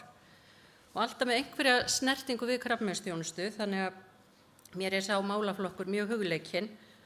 Og svo lenti ég óvart í meistaranámi í krabbameinshjúkrun á efri árum, útskrifaðist úr því fyrir ári síðan. Og það var sem sagt, ég hóf það nám samhliða því að við stofnuðum dag- og göngudeild hérna á sjúkrahúsinu okkar og ég hugsaði með mér að það væri kannski bara gott að námið stytti starfið og starfið námið, þannig að þróunin væri raunveruleg frá byrjun og það reyndist að mínu mati bara mjög gagnlegt og hefur sú þróunarvinna haldið áfram frá útskrift síðasta vor. En samhliða vinn ég nú að sérfræðisréttindum mínum í krabbameinshjúkrun í samvinnu við HSA og LSH. En í dag langar mig að fjalla aðeins krabbameinsþjónustu í dreifbýli og tengja það inn í okkar starfsemi og segja ykkur stuttlega frá meistarverkefninu mínu í krabbameinshjúkrun sem ég vann í vor undir leiðsögn hennar Sigríðar Gunnarsdóttur. Og þið sjáu þennan einfalda og þægilega titil hérna uppi, hann er svaka langur eins og oft vill verða, án þess að verða kannski mjög djúpur. Þannig að textin í gæsalöppunum kannski kjarnar þetta aðeins betur, það sem ég ætla að tala um í dag. En ég rakst líka á setningu í ansi góðri grein þegar ég var langt komið með verkefnið sem að bæti smá tilfinningu í þetta og lýsi kannski kveikjuna verkefninu betur en titillinn. Og það er þetta hér sem að þið lesið af því að þið eru svo vel læs. Og mér langaði bara að sýna ykkur þetta því að mér fannst svo skemmtilegt hvernig þessi setning kristallaði það sem ég var búin að vera að hugsa, tengt minni reynslu og dró fram hversu mikilvægt er að líta á málin frá báðum hliðum og í samhengi og horfa bæði til þjónustu þega og þjónustu aðila. Því það er gott að gera sér grein fyrir þessu. Álagið er á báða bóga og jafnvel tengsl á milli. Og það er líka ágætt að nefna hérna í upphafi að meistarverkefni mitt er fræðileg samantekt á bæði eiginlegum og meginlegum rannsóknum frá ýmsum löndum með sambærileg heilbrigðiskerfi og aðstæður og við. En að öðru leyti ætla ég ekki að eyða tíma í aðferðafræðina, það er velkomið að spyrja mig bara í kaffinu. Og ég bið ykkur líka láta það ekki trufla ykkur ef við nota dreifbýli og landsbyggð svolítið jöfnum höndum. Það þýðir það sama. Og á Íslandi er dreifbýli í rauninni skilgreint sem öll byggð utan höfuðborgarsvæðisins. Og fókusin hérna hjá mér verður talsvert á lyfjameðferðum þó ég hafi skoðað krabbameinsþjónustu á breiðum grunni. En þá vindum við okkur bara í þessar 74 glærur sem eru hérna framöndan. Og þetta gengur strax vel hjá mér. Og ef við lítum hérna fyrst aðeins á forsendunar fyrir því að skoða þennan hóp einstaklinga sem að greinast með krabbamein sérstaklega, því að þetta er krabbameinsgreining flestum þungbær reynsla, þá sýna rannsóknir að þó margt sé sameiginlegt í þeirri reynslu að greinast með krabbamein, þá eru einstaklingar í dreifbýli sérstaklega viðkvæmur hópur sem býr við lakara heilsufar heldur en sambærilegur hópur í þéttbýli og stendur frammi fyrir ýmsum öðrum áskorunum. Og við höfum ekki neinar íslenskar rannsóknir en í samfélögum með hliðstæðar aðstæður sýna rannsóknir að einstaklingar sem greinast með krabbamein og búa í dreifbýli, þeir hafa lakari horfur og minni lífsgæði heldur en einstaklingar í þéttbýli og þeir greinast líka frekar með lengra gengin sjúkdóm og hafa jafnframt minni aðganga sérfræðiþjónustu og meðferðarmöguleikum. Og þetta er ansi sláandi að sjá svart á hvítu. Það er stór hættulegt að búa út á landi. En stuðningur fjölskyldu og vina er mikilvægur í erfiðum aðstæðum og aðskilnaður veldur erfiðleikum. Fjarlægð frá meðferðarstað virðist auka vanlíðan, minnka meðferðarheldni og hafa áhrif á meðferðarval. Þannig að þá er ekki endilega alltaf valin besta mögulega meðferð, heldur sú sem að útheimtir minnst ferðalög. Og rannsóknir sýna líka ótvírætt að krabbameinsgreindir kjósa frekar þjónustu nær heimabyggð og þeim farnast betur sem hana fá. En þetta þýðir því miður að það er ójöfnuður milli dreifbýlis og þéttbýlis í krabbameinsþjónustu sem er nauðsynlegt að vinna á og það er raunar á stefnuskrá víða heim. Þetta er ekki neitt einstakt vandamál en þetta gengur frekar hægt. En það má segja að kveikjan að þessu verkefni hjá mér hafi verið í rauninni þetta og tilgangur verkefnisins að skoða þennan ójöfnuð og hvernig mætti eyðunum. Reyna að koma staði hvað skóinn krepti og hvaða leiðir mætti fara til að þróa og bæta krabbameinsþjónustu í dreifbýli. Og í mínu starfi hef ég gegnum tíðina, bara eins og þið mörg, séð svo margt sem fólk er að glíma við ofan á krabbameinsgreininguna sem tengist búsetu. Þannig að mig langar að leggja mitt að mörkum til að létta þann róður. Og ef við skoðum krabbameinsþjónustu í dreifbýli þá sjáum við þætti sem að skýra mögulega þennan ójöfnuð að hluta. Þjónustan er oft kostnaðarsamari, aðgengi er erfiðara og það getur leitt til seinni greininga, meiri einkennabyrði og þyngri meðferða. Og krabbameinsþjónusta er almennt flókin en það má jafnvel teljast enn flóknara að veita hana í dreifbýli en þéttbýli. Aðgangur að sérfræðiþjónustu er víða takmarkaður og mönnun almennt lakari í dreifbýli en þéttbýli og áhrif þessi geta verið sérstaklega erfið fyrir þá sem greinast með krabbamein þar sem það er flókið ástand sem að þarfnast oft aðkomu margra mismunandi heilbrigðisgreina yfir langan tíma og ýmissa sértækra meðferða og íhlutuna. Auk þess er grunnheilbrigðisþjónustan misvel í stakk búin að mæta þörfum þessara skjólstæðinga og ákveðnu öryggisleysi hefur verið lýst þar gagnvart þeim, enda tjáðu margir í grunnheilbrigðisþjónustunni, ætlaði ég nú að segja, tjáðu margir fræðslu upplýsingaþörf í því efni sem var lagt til grundvallar verkefninu. Og þið kannist alveg við það að við erum alltaf á mjög mörgum vígstöðum hérna í dreifbýlinu og sérfræðistuðningurinn er minni, þannig að aðstæður okkar heilbrigðisstarfsfólksins eru ekki síður sérstakar en skjólstæðinga okkar. Og það er mismunandi eftir löndum hvernig krabbameinsþjónusta er veitt í dreifbýli en nokkrir þættir virðast skipta miklu máli til að efla hana. Þar á meðal er fjarheilbrigðisþjónusta enda hafa orðið miklar tækniframfarir á síðustu árum og ýmis kerfi og meðferðarlíkön verið þróuð þar sem hún kemur við sögu.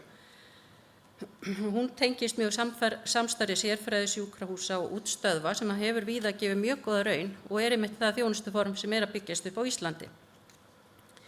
Auk þess er efling grunnheilbrigðisþjónustunnar mjög mikilvæg enda sífellt fleiri sem greinast með krabbamein og sífellt fleiri sem að lifa það af.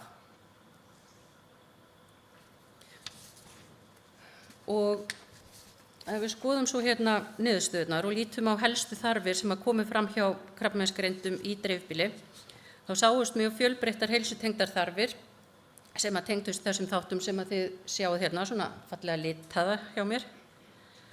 Og sumir þessara þátta virðast óháðir búsetu en aðrir eiga rætur sínar í henni. Og það má segja að búsetan hafi með einhverjum hætti áhrif á þá flesta eða alla, þar sem ferðalög spila stóran þátt og aðgengi að heilbrigðisþjónustu, stuðningi og úrræði með takmarkað. En það kom fram þörf fyrir gott upplýsingaflæði, fræðslu, skipulag, aðgengi og samfellu í þjónustu í flestum rannsóknum og hvar sem var í krabbameinsferlinu. En því miður þá könnuðust fæstir við að hafa fengið mikla fræðslu eða meðferðaráætlun og miklar óuppfylltar þarfir voru til staðar á þessu sviði. Það kom líka fram fjölbreyttar þarfir varðandi samskipti við fjölskyldu, vini, heilbrigðisstarfsfólk og stuðningsaðila þar sem mikilvægi þess að vera nærri fjölskyldu og vinum í kunnulegu umhverfi var greinilegt og góður samhljómun milli rannsókna varðandi það. Margvíslegar þarfir tengdar líkamlegum einkennum voru nefndar og reyndust mjög fjölbreyttar og gátu haft mikil áhrif. Það var reyndar talsverð samsvörun þar milli hópa í dreifbýli og þéttbýli. Og það komi líka fram miklar áhyggjur og óuppfylltar þarfir af ýmsum toga á sviði andlegara, tilfinningalegara og sálræna þátta og eins var sem sagt flest sem að tengdist hagnýtum þáttum, það sem að tengdist ferðalögum, samgöngum, fjárhag, tæknimálum og ýmsum þáttum daglegs lífs. Og þar nefndu flestir ferðalög og vegalengdir tengt þörfum sem þyrfti aðstoð með á þessu sviði og töldu þá þætti mjög íþyngjandi bæði félagslega, heilsufarslega og fjárhagslega. Og það er bara skemmst frá því að segja að það reyndist mjög oft skortur á stuðningi og úrræðum á öllum þessum sviðum í dreifbýlinu og mikið á uppfylltum þörfum. Þannig að það er nóg að gera. En ef við kíkjum svo á reynslu heilbrigðisstarfsfólksins, þá kom sömuleiðis fram mjög fjölbreytt reynsla þar af þjónustu við hópinn sem tengist þessum þáttum sem að hér má sjá. Og í reynslunni var auðvitað margt sem að upplifist ekkert eingöngu við krabbameinsþjónustu í dreifbýli, en staðsetningin og aðstæðurnar setja sitt mark á reynsluna með einum eða öðrum hætti á hvaða sviði sem hún er.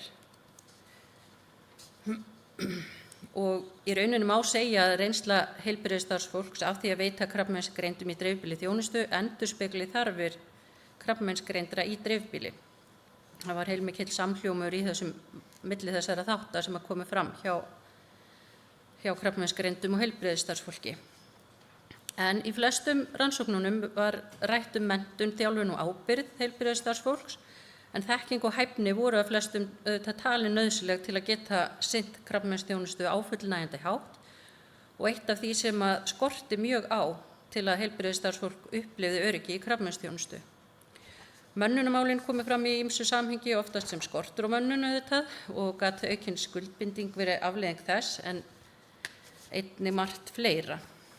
Það var misjafnt hvaða framboð var á þjónustu og úrræðum í dreifbýlinu og ýmis konar reynsla aftengt því hvernig gekk að veita þjónustuna.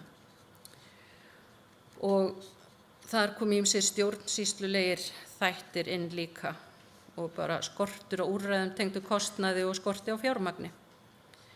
En reynslan af því að sinna krabbameinsgreindum í dreifbýli litaðist óhjákvæmilega af búsetunni og þeirri sérstöðu sem að hún skapar, meðal annars tengdir fjarlægðum, en einnig ýmsum félagslegum þáttum eins og samfélagsgerð og nánd. Og síðast en ekki síst voru samvinna, skipulag og samfélagi þjónustu til umræðu í öllum rannsóknunum, bæði hvernig heildstæð þjónusta byggði á þeim og þeir hver á öðrum. En einnig hvað gat farið úrskeiðis og hvaða áhrif það hafði á þjónustuna. Og þarna var mjög mörgum götum og gloppum lýst og margt sem tengdist upplýsingaflæði og þeim áskorunum sem fylgdi því að veita meðferð á fleiri en einum stað var lýst.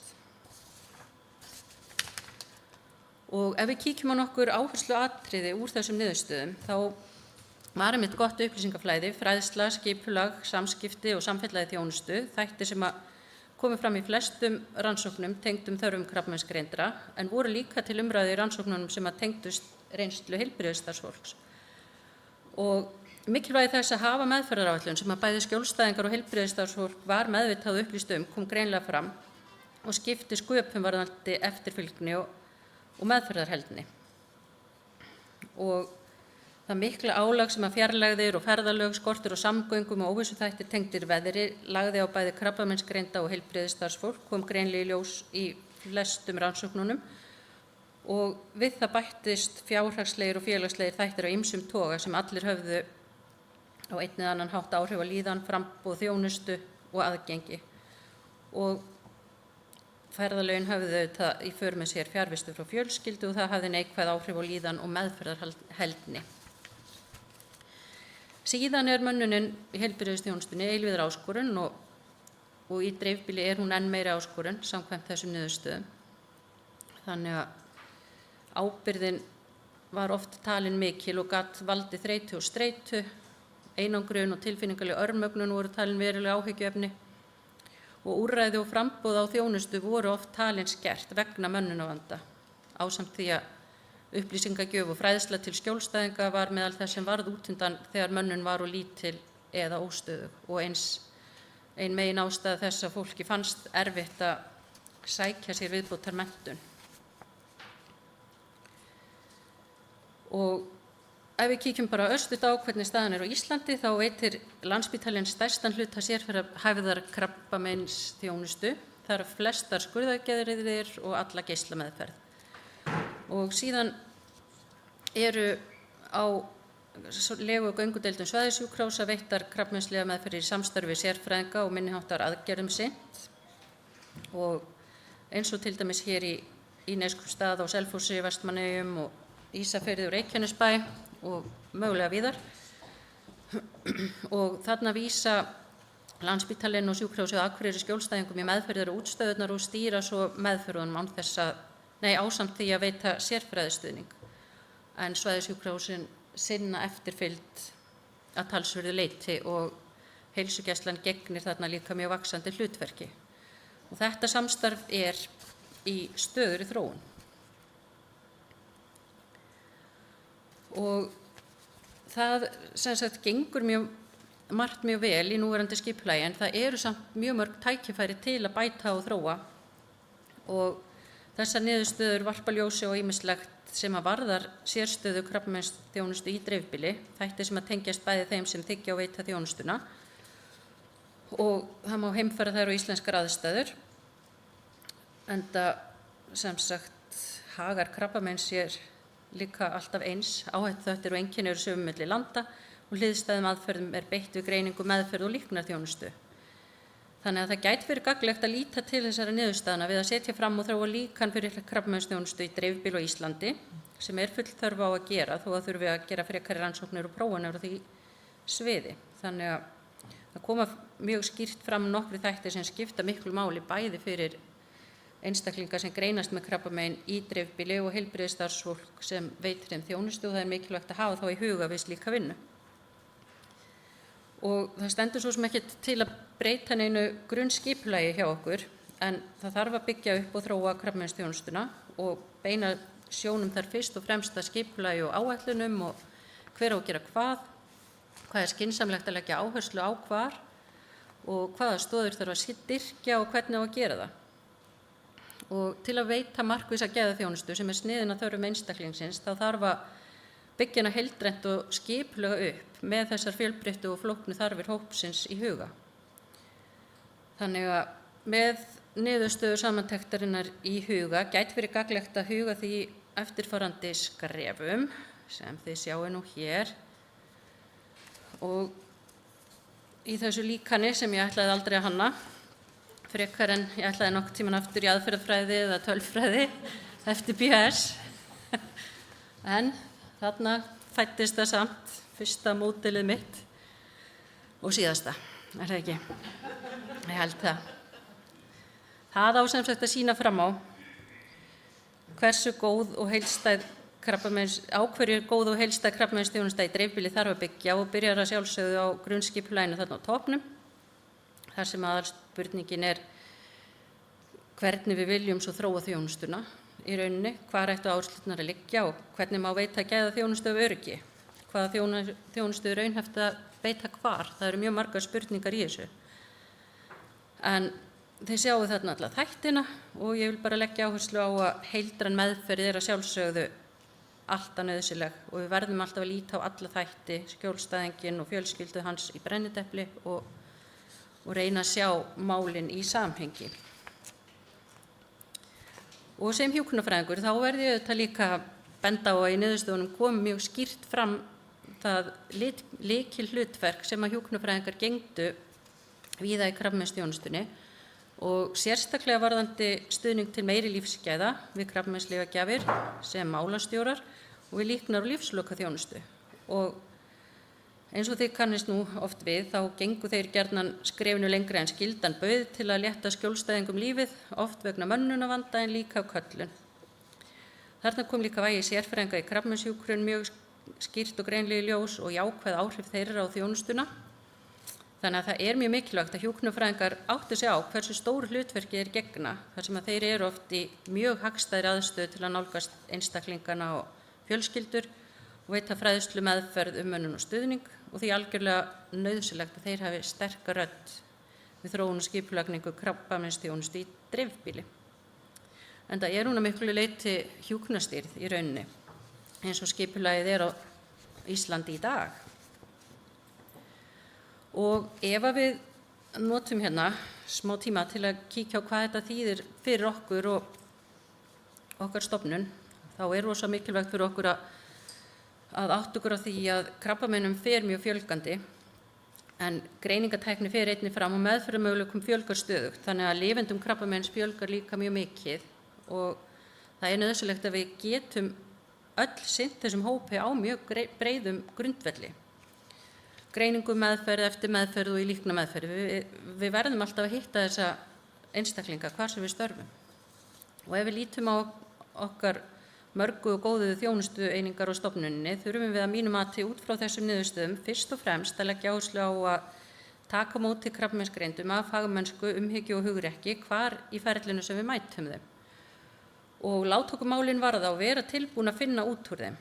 Það þarf oft ekkert á mikilli sérfræði þjónustu að halda við úrlausn þeirra mála sem leitað til okkar með, þó það séu þetta alveg til í dæminu. En margir upplifa af svona þeim sem ég hef búin að tala við í mínum verkefnum bara í gegnum námið, að sem sagt að við bökkum svolítið, heilbrigðisstarfsfólkið bakkar þegar að fólk kemur til þeirra með eitthvað vandamál, með krabbamein, kannski í meðferð, búið með alls konar einkennabyrði, en líka ekkert síður þó að vandinn sé bara óháður krabbameininu. Það svona, við setjum eitthvað aðeins í bakkirinn og verðum hrædd þegar við hittum fólk og einstaklingarnir fá þá oft bara að heyra að þeir þurfa að hitta sérfræðinginn sinn. Og við vitum nú alls hvað það er einfalt og aðgengilegt. Það er ekkert mál, bara hvenær sem er. En við þurfum líka átt okkur á að uppspretta öryggis er oftast þekkingaskortur og því er mikilvægt að fræðast sem flest sem að krabbameinsþjónustu snýr, af því að við erum bara að fara að hitta fleiri krabbameinsgreinda á næstu árum. Og við þurfum til dæmis bara öll að vita hvernig við bregðumst við þegar einhver kemur til okkar og er með hita og er í krabbameinsmeðferð. Við þurfum að þekkja mikilvægi endurhæfingar eftir krabbameinslega meðferð og víðar í ferlinu. Við þurfum að vita að líknarmeðferð á helst að hefjast við krabbameinsgreiningu og átt okkur á hvað þetta þýðir. Þannig að mér finnst mikilvægt að stofnunin komi inn með fræðslu á sviðinu, en mér finnst líka mjög mikilvægt að við sem heilbrigðisstarfsfólk áttum okkur öll bara á þeirri ábyrgð sem við berum á að afla okkur þekkingar og nú datt ég aðeins út, misti augun, já, til að geta mætt þessum einstaklingum öryggi, af því að við erum öll að fara að verða þeirra meðferðar aðilar á einhvern hátt allstaðar í kerfinu. Þannig ég segi það nú einu sinni enn. Og mönnunarmálinu auðvitað, það kom allstaðar í öllum rannsóknum fram hversu erfitt það er að manni í dreifbýli og ekki síst í krabbameinsþjónustu. Þetta er allstaðar áskorun en ekki síst á fámennum deildum með sértæka þekkingu. Þannig að reynum endilega að mennta heimafólki okkar og fá það tilbaka og tökum vel á móti nemum og höldum því bara öllum stundum á lofti hversu frábært er að vera á Austurlandi og vinna á HSA. Það er bara snillt. Og það er alveg mjög fróðlegt að kíkja á svona verklega viðbragðsáætlun sem að Alþjóða heilbrigðismálastofnunin er að þróa til að bregðast við þessum vanda og þar kemur einmitt mjög skýrt fram hvað sem sagt heimaræktað fólk er svona hvað það endist miklu betur ef það sem má segja. Þannig að Þú varst ekki mætt, þetta þýðir 5 mínútur. Þetta, ég er ekkert að horfa þangað núna, sko. Þetta er blindi bletturinn. Já. Gummi notaði svo mikið tímanum mínu, var það ekki? Ég hefði hugsað mér nefnilega að nota allan kaffitíman. Þess vegna vildi ég skipta við hann, ég var ekkert sein, sko. Ákem ég upp á svið, sko. Þetta var allt mjög lúmst, en ég er alveg verið búin. Þannig að við þurfum bara, sem sagt, að halda áfram uppbyggingunni í ágöngudeildinni og fjölga meðferðum, auka eftirfylgd og bæta líknarþjónustu og bera öll ábyrgð á að þekkja starfsemi stofnunarinnar og boðleiðir innan hennar til að geta mætt þörfum þjónustuþegana og borið kennsl á þarfir þeirra. Við erum bara endilega duglega að tala saman og taka upp síman. Það er mjög oft hægt að finna saman út úr málum þegar að maður upplifir að maður sé alveg í ólinsellegum vanda einn. Þannig að við bara verðum ábyrg og tökum okkar þátt í samtalinu meðferðaráætlanir fyrir okkar skjólstæðinga og látum vita af meðferðarmöguleikunum hjá okkur, hvar og hvenær sem við getum. Og þannig gerum við okkur gildandi, það er það sem skiptir máli. Og við getum veitt bara mjög góða og persónulega og heildræna þjónustu á grunni smæðarinnar og við eigum hiklaust að gera það. Nú, Gummi er svolítið búin að tala um þetta, allar vegalengdirnar. Við erum auðvitað dreifðum fyrð og fjöll og það er ekkert alltaf auðvelt að komast á milli, en þrátt fyrir það þá kýs fólk langoftast frekar að koma hingað, þó það þurfa að koma Siglandi eða yfir heiðar og mann finnst stundum að væri kannski bara betra að stoppa á Egilsstöðum og fljúga til Reykjavíkur, en það skiptir máli að komast, vera í sínu umhverfi og komast í sitt ból eftir meðferð og vera nær heimabyggð, jafnvel þó að kosti talsverðan akstur, og þar held ég að tengist því að það skiptir máli bæði að þurfi ekki að fara í þeytivinduna í Reykjavík. Það er alveg ástæða fyrir því að við sveitalúðarnir erum hér. Við bara þolum ekkert allan þennan eril. En svo er líka bara, held ég, svona aðlaðandi að vera í meðferð, alveg sama hvað við erum að gera með skjólstæðingum okkar, að við þekkjum þeirra aðstæður og svona við vitum öðruvísi hvernig þau eru gangi gegnum hlutina heldur en þeir sem að kunna ekkert að búa út á landi, sem eru auðvitað allt og margir.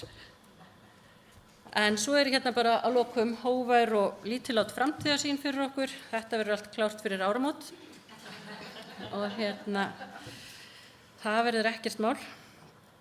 En það er kannski ekki alveg raunhæft markmið. Það má alveg benda á að bara þann tíma sem að göngudeildin hefur starfað sjálfstætt, þá hefur margt áunnist í þróun verklags í samvinnu við Landspítalann og SAG. Og við þurfum bara að vera öll meðvituð og vel upplýst að þessi þjónusta sé í boði hjá okkur og hún sé veitt af öryggi og halda því á lofti. Af því að ef við gerum það ekki og ef samstarfsaðilar okkar vita það ekki, þá vita ekki allir krabbameinsgreindir það heldur. Þannig að það er okkar ábyrgð að dreifa þessu. Já, en það er bara heilmikið í gangi hjá okkur, alls staðar í stofnuninni og við höldum endilega bara áfram að staulast í rétta átt og styðja hvert annað og okkar skjólstæðinga með þeirra hag og jöfnuðinn að leiðarljósi. Þó við verðum örugglega oft svona, en það er ekkert verkefni okkur ávaxið ef við stöndum að því saman. Fólk er farið að standa upp hérna, þannig að ég bara þakka fyrir mig. Við hlakka til að vera með ykkur fram eftir nóttu. Þetta er bara byrjunin.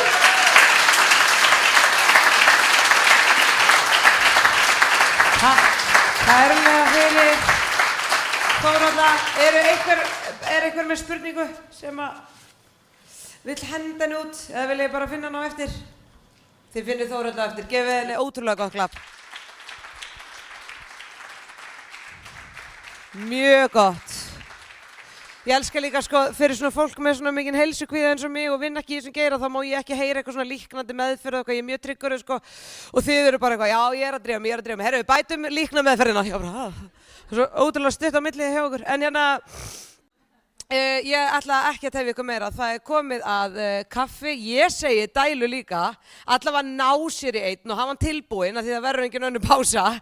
Þangað til ég tala mikið á eftir, nei þið þurfa ekki að kvið, ekki þannig mikið, bara smá. Þið förum endilega í kaffi og sjáumst þetta smá. Gjörið svo vel.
Jæja. Við ætlum bara að fara að halda áfram. Ég held við getum alveg að halda áfram þó við séum að klára síðustu bitana af skúffukökunni, eða ekki? Jú, er ekki skúffukakan góð? Ha? Flatbrauðið, já, ég smakkaði það ekki, var það yndislegt eða? Já, ok, alveg svona bara. Ég fer í það. Hérna, við ætlum að halda þessu áfram, það er mjög loðið hvort að dælan sé opin eða ekki, en ég er að vinna í því að opna hana samt rétt fyrir klukkan 4 og það gengur vel hjá mér.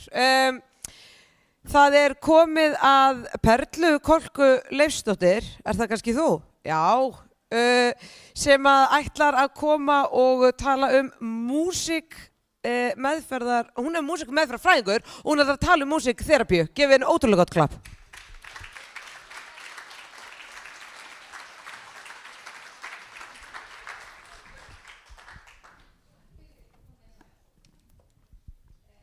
Já, ég heiti Perla og er músíkmeðferðarfræðingur og framhaldsskólakennari. Og þetta er smáruglingur af því að þetta heitir á ensku music therapy, músíkterapi á skandinavísku, en það var breytt í músíkmeðferð, allt sami hluturinn samt, það er bara eitthvað verið að reyna íslenska þetta betur. En mér langar sem sagt að reyna að segja ykkur svona stuttlega frá músíkmeðferð og vona að þegar ég er búin að þá hafi ég svona tilfinningu fyrir því hvað músíkmeðferð er og við hverju hún gagnast. Þetta er svona formlega skilgreiningin okkar. Þegar ég svona spurði að þessu, hvað er músíkmeðferð? Eða hvað gerir músíkmeðferðarfræðingar? Svona í aðstæðum þar sem er ekki verið að biðja heilan fyrirlestur. Það var svona, þetta kokteilbúð og svarið mitt hefði vilt verið bara, þetta er svona svolítið eins og sálfræðingur nema í staðinn fyrir að nota bara orð, þá notum við líka tónlist. Og það er alveg rétt að meirihlutin að náminu er sálfræðinám, en þetta er samt engan veginn svar sem að dekkar. Þetta er bara svona, eins og ég segi, fólk vill ekkert meira en það.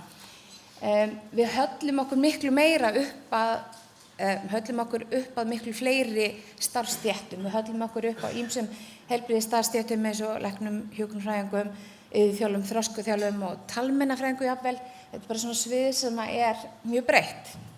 Þetta er formlega skilgreiningin okkar. Við notum tónlist og svona mismunandi hluta tónlistarinnar á markvissan hátt til þess að vinna að einhvers konar vellíðan eða endurnýja viðhaldi að þróa heilsu, hvað sem er andlega líkamleg heilsa, og notum þessi tæki til þess að reyna að ná markmiðum sem við setjum fram, og fólki sem við vinnum með er þetta bara mjög fjölbreytt. Það getur verið fólk sem er með einhvers konar fötlun, einhvers konar veikindi eða bara fólk sem er að takast á við alls konar áskoranir í lífinu eða vill ná fram einhvers konar meiri lífsgæðum. Og það er mjög mikilvægt að vita að til þess að geta verið í músíkmeðferð að það þarf maður ekki að hafa neina tónlistarkunnáttu. Ef við notum hljóðfæri þá notum við hljóðfæri sem allir geta spilað á. Og þetta snýst bara það að tengjast, tjá sig og eiga samskipti í gegnum tónlist, og þá er ekki markmið að búa til einhverja fallega tónlist eða einhverja tónlist sem eitthvað skemmtadri, heldur er tónlistin bara leið að einhvers konar meðferðar markmiði. Við vinnum með einstaklingum og hópum á öllum aldri, allt frá fyrirburum upp í eldri borgara. Stundum vinnum með umönnunaraðilum eða aðstandendum og oft í teymum fagfólks. Og starfsvettvangurinn er fjölbreyttur. Það eru músíkmeðferðarfræðingar sem vinna á spítölum, hjúkrunarheimilum, alls konar stofnunum, í skólum, með eigin stofur. Og ég veit að erlendis hafa músíkmeðferðarfræðingar líka svolítið farið heim til fólks.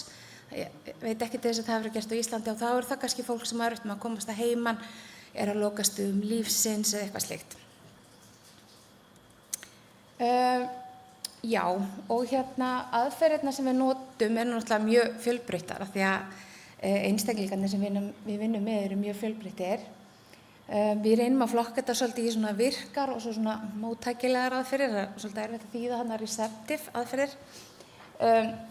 og virkar aðferðir geta verið bara eins og að spila eða syngja, annarkvort lög eftir aðra eða eitthvað svona spunaformi, semja tónlist, semja texta og slíkt. Og það sem við svona köllum móttakandi eða viðtakandi aðferðir eru meira eins og að hlusta á tónlist, til dæmis með slökun, og það getur þá verið tónlist sem að ýtir undir alls konar upplifanir eða tilfinningar eða hreinlega bara til þess að ná meiri slökun, og það getur til dæmis verið til þess að minnka upplifun af sársauka eða ógleði. Þá reynum við kannski að vinna með að ná sem mestri slökun, en svo getum við aftur að vinna með kannski aðrar aðferðir þar sem við erum að vinna með einhvers konar sálræna erfiðleika, þar sem við viljum fá fram þessar hugsanir og þessar tilfinningar til þess að geta unnið svo betur með það. Við skoðum aðeins virkuaðferðirnar aftur, og þá er þetta bara ótrúlega ólíkt, eins og segi, eftir hverjum einum hvað er notað og hvenar, en það getur verið til dæmis bara svona til að gefa ykkur svona tilfinningu fyrir sig, það getur verið til dæmis leiðir þar sem að við erum að nota söng eða tónlist sem leiðir til þess að þjálfa eitthvað ákveðna virkni, þjálfa samskiptaleiðir. Þetta er mjög góð leið til þess að þjálfa samskipti án orða, þar sem orðin er að geta þvælast fyrir. Það getur líka verið að örva alls konar mismunandi hluti, hvort sem það eru líkamlegir eða hugrænir. Og tónsmíðar og textasmíðar hafa mjög oft verið notað til dæmis til þess að skrifa sig frá erfiðum reynslum, til þess að vinna með alls konar aðstæður. Og ef ég bara svona aðeins að segja eitthvað frá söguna, því að svo margir sem halda að þetta sé eitthvað nýtt fag, að við erum frekar fáar á Íslandi, en þetta er alls ekki nýtt nám og nýtt fyrirbæri, og við sjáum það að það eru heimildir notkun tónlistar í elstu heimildum sem til eru. Það eru setningar í helstu trúaritum og í grískum goðsögnum og fleira, það sem er talað lækningamátt tónlistar. Forngrikkir settu tónlist og læknisfræði sem undir sama hatt. Þannig að það er ekki nýtt að nálina að það setja að nota tónlist eitthvað gagnlegan hátt til þess að líða betur. En nútíma músíkmeðferð má segja hafist svona í byrjun 20. aldar.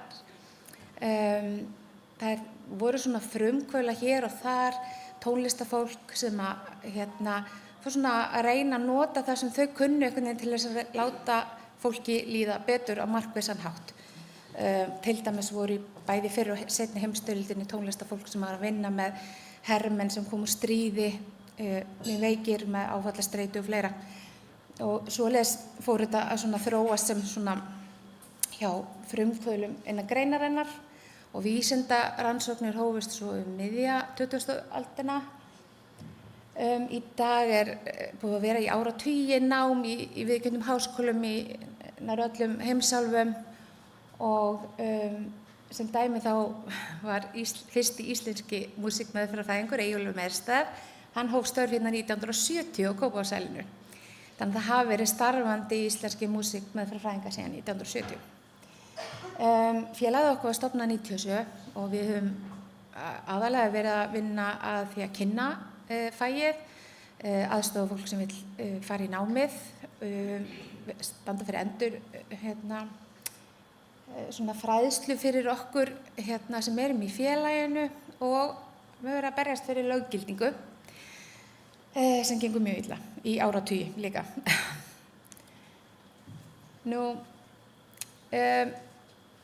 Það er rosalega erfitt að það tekja allan daginn. Ég ætla eitthvað að fara í smáatriði á hvar músíkmeðferð getur haft áhrif eða við hverjum geti gagnast. Ég setti saman hana lista bara svona til að gefa ykkur smá yfirsýn yfir möguleika.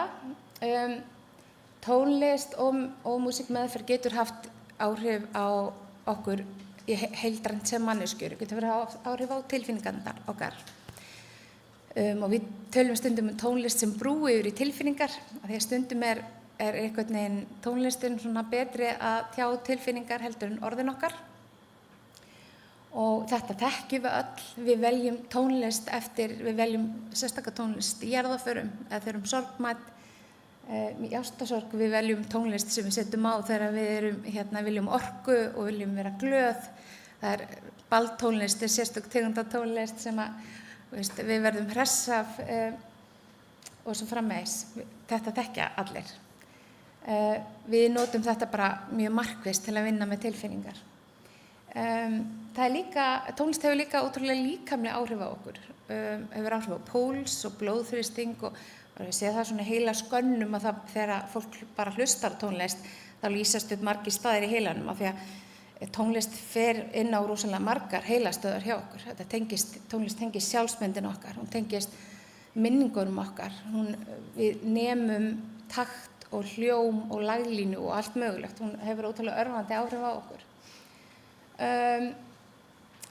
Þannig hún hefur mjög hugræn áhrif á mikið af heila starfsemi. Og við sjáum það er ótrúlega merkilegt að við sjáum það til dæmis bara þegar fólk með Parkinson sem mjög veikt af Parkinson til dæmis hlustar á tónlist að þá stundum getur það ýmislegt sem að það á í erfiðleikum með án tónlistar, bara ákveðnar hreyfingar og við sjáum það líka með fólk sem að kannski komið talsvert mikið málstól en brestur í söng þegar það kemur lag sem það þekkir. Þetta bara virkar á aðrar heilastöðvar. Heyrnin líka eitt af því síðasta sem fer. Þannig að þetta svona ein leið til þess að hafa áhrif.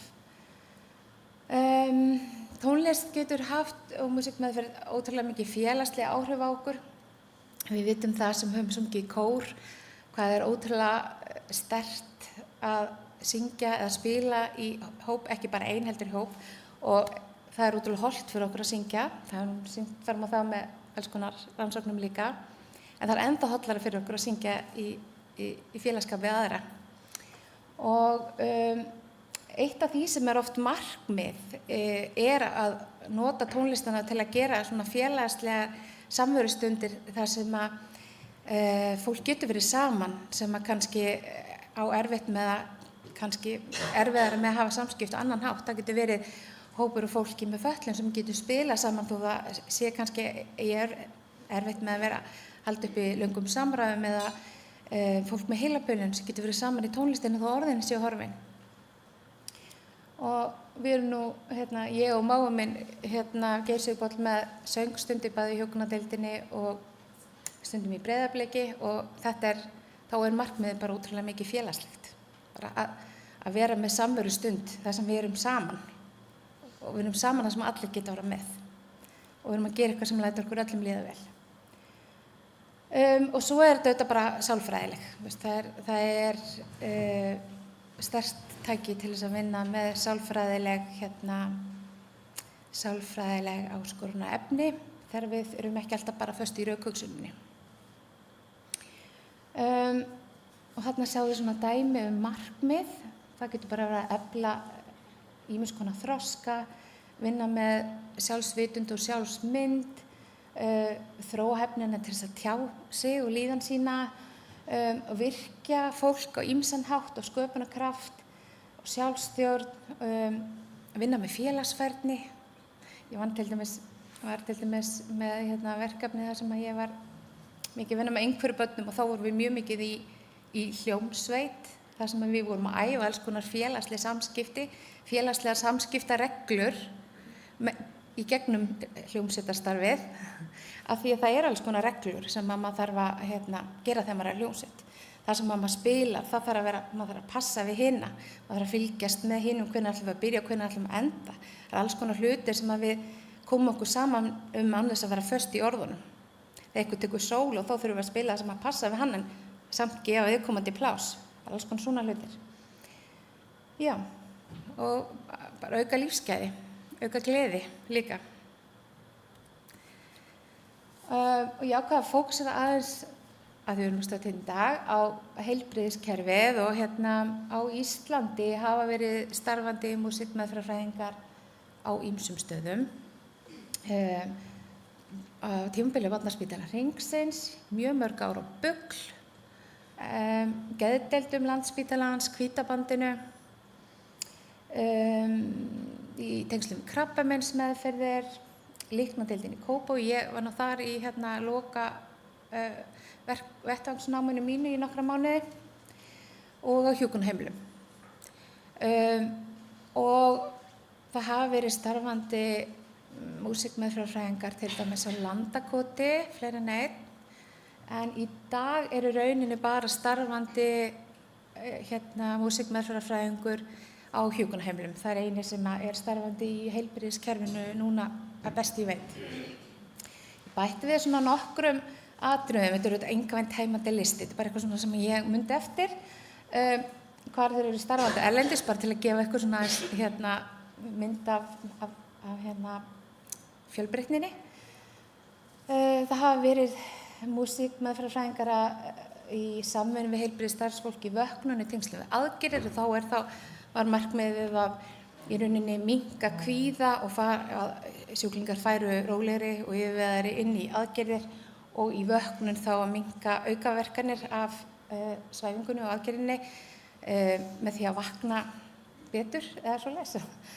Hafa verið að vinna á endurhæfingardeildum, meðferðum við taugarhörnuna sjúkdómum og svona í verkjameðferð og til að minnka streitu. Ég myndi segja, ég sæi oftast, kannski en það nú bara fjölmiðlar, en ég sæi oftast frá erlendum músíkmeðferðarfræðingum sem vinna á barnadeildum og líknandi starfi, svona hospísstofnunum, líknandi starfi og kannski krabbameinsdeildum. Það er svona það sem maður sér oftast, en ég er ekkert endilega viss að það sé endurspegli endilega hvar fólk starfar mest.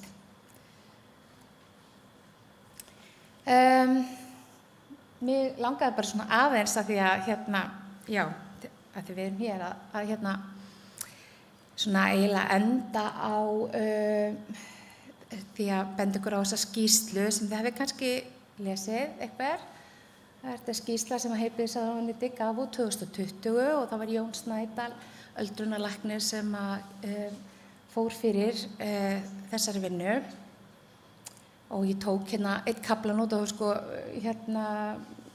var ég sem að feitleitraði þetta, það var ekki feitleitra svona í skýrslunni. Mér langar aðeins að benda á að þetta er það sem er mælt með af þessum sérfræðingahópi, að sé þjónusta við heilabilaða á Íslandi. Og ég held að það sé, eins og ég segi, það er einn músíkmeðferðarfræðingur sem starfar á hjúkrunarheimilinu Eyr, eða það er í fullu starfi á sinnir 3 hjúkrunarheimilum. Annars held ég að það sé ekki neins þar annars þar verið að veita þessa þjónustu þrátt fyrir að þessi komið 6 ár síðan þessi skýrsla kom út. Og mér langaði líka þess bara í ganni að segja eitthvað frá í kjölfarið því. Það er íslenskar rannsóknir sem hafa verið gerðar músíkmeðferð hafa eiginlega allar verið í tengslum við masters- eða doktorsverkefni. Ég þannig ekki að fara að telja það allt upp, en mér langaði bara að segja eitthvað frá þessum tveimur. Jón, hann tók þátt í fyrstu íslensku rannsókninni sem var svona ekki tengt háskólanámi með henni Helgu Björg Sánsdóttur heitinni, músíkmeðferðarfræðingi, þar sem hann voru skoðuð áhrif músíkmeðferðar á sjúklingum með heilabilun. Það var 2007 og nýjustu sem var núna 2021, þar sem að Gunnhildur María Kildelund rannsakaði og Jóna Þórsdóttir, músíkmeðferðarfræðingur, var svo sem að var með meðferðina. Þar sem þau skoðuðu músíkmeðferð einstaklinga með heilabilunarsjúkdóm og svona sjáanlegar vísbendingar á líðan. En ef þið hafið áhuga á þessu sviði, þá vitið hvert þið eigið að leita. Ég er svo hræddvinnan Ég er hræddvinnan, það er búin að vera ákveðinu útkastararnir, eru búin að vera ákveðinu, ég er bara þakklátt að gefa mér spjaldið.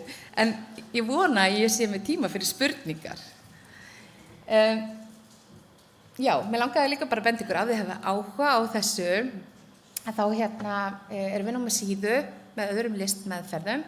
Þetta er Creative Iceland og FISMU, sem er sagt félagið okkar, með bæði Facebook og Instagram reikningar sem hægt er að skoða. Við erum líka með heimasíðu námið og mér langar svo til að hvetja ykkur ef þið þekkið kannski einstaklinga sem hafa áhuga á sálfræði og meðferða fólki að hvetja þetta til að skoða þetta nám. Þetta er mjög krefjandi en mjög gott nám og það er fullt af starfsmöguleikum, eins og þið sáu, þetta er mjög fjölbreyttur starfsvettvangur og við erum nú ekki nema 9 held ég starfandi á Íslandi og ég í rauninni er aðalega að vinna sem framhaldsskólakennari þannig að við varla telst með í því. Þannig að það er sko nóg af tækifærum. Þannig að endilega við vitum eitthvað sem er áhugasamur þetta þá má kíkja á þessu heimasíðu og líka hafa samband við mig eða okkur í félaginu. Við veitum fúslega upplýsingar þetta. Hvað segirðu? Höfum tíma að spurninga? Já, þú ert bara búin að standa mjög vel í tímanum. Þið með ekki vera hætt við mig, ég er bara að passa dagurinn endi einhvern tíman. Mér stendur mjög vel í þessu. Já, takk fyrir það. Ég er mjög ánægð með þetta. Sömuleiðis. Mjög ánægð með þetta. Eru þið með spurningar? Þið hljótið nú að vera með einhverjar spurningar. Þetta er ekki kannski ykkar sérfag, eða nokkuð? Já, ánægð með þið.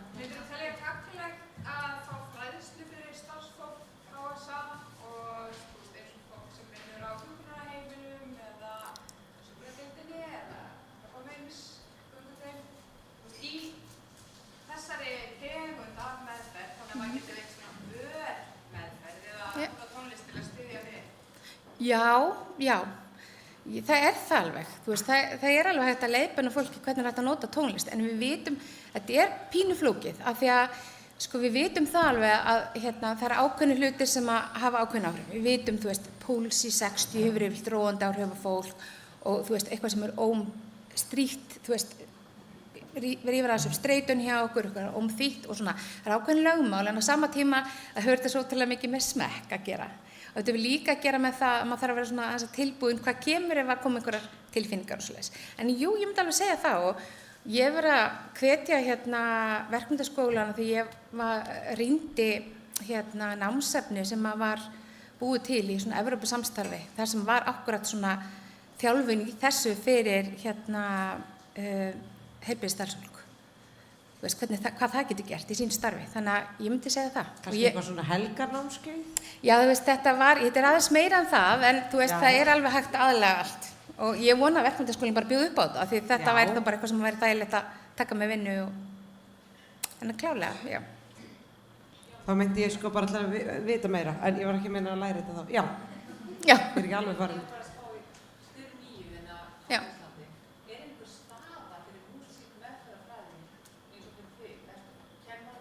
Og er það leiðað inn á þessa eða?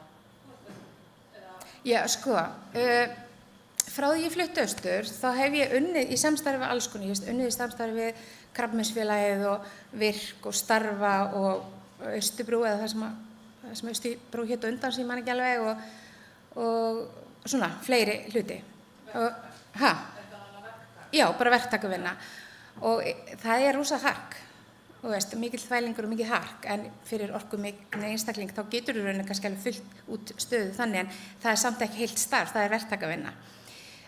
Þessi staður sem ég taldi upp þarna áðan, þar var þetta alveg staða. Já. En það er bara rosa misjafnt og við vitum öll hvernig niðurskurðurinn er í heilbrigðiskerfinu og það slegist allt. Og svo í rauninni hef ég til dæmis það sem ég hef verið að gera upp á hjúkrunardeild, ég er ekki samtals búin að vera í svona 5 ár að koma þangað að vera með svona söngstundir sem er svona, hvað maður segja, einfaldasta formið af þessu. Ég myndi náttúrulega vilja gera miklu meira heldur en bara vera með söngstundir. Svona 3+ ár og því voru bara sjálfboðavinna hjá mér, bara einhverju svona, að mér fannst þetta skipta máli og ég var líka eins að gera það fyrir fjölskyldu sem að ég tengdist hérna. Svo kom tímabil það sem að ég fór sjálf í að sækja styrki og svo sagði ég á endan bara, ég ætla ekki að standa í þessu lengur og þá fór aðstandendur að sækja styrki, en það eru þetta ekki laust til framtíðar. Af því að ég meina, og hvað, ef það er akkurat ekki ykkur til í að vera í sjálfboðavinnu við að vinna eitthvað. Ég við vitum líka hvernig hvað er í sjálfboðavinnu, það verður ekki eins markvisst og fast. Og eins líka, að við getum ekki alltaf að treysta á við sem akkurat með aðstandendur sem berjast fyrir. Þannig að, já, það hafa alveg verið músíkmeðferðarfræðingar ráðnir inn á ýmsar stofnanir í heilbrigðiskerfinu, en eins og ég segi, það er svona, það er barningur. Það er ekki prósenta við HSA? Nei. Nei, Nei, ekkert svona, það væri gott, eða hvað? það væri gott. Þú væri til í það? Já. Já. Sko, mér vantar Hver ekkert getur vinnu, græða mér þetta? vantar ekkert vinnu, en mér finnst Nei, þetta bara að vera mikilvægt sem þarf að gerast. Já. Þú ert í vinnu, það er búið að koma fram, sko. Já. En já, ég er sammála þér, það væri sniðugt. Þú ert náttúrulega, vist að kveðja, skilurðu, annars væri þetta verkefni, næsta verkefni á þér, eða ekki það? Þetta getur líka verið síðasta verkefni. Já, skrifa undir áður. Já, það er vinsælt. Takk fyrir þetta, Perla. Takk fyrir. Gefum henni hjartanlega gott lag.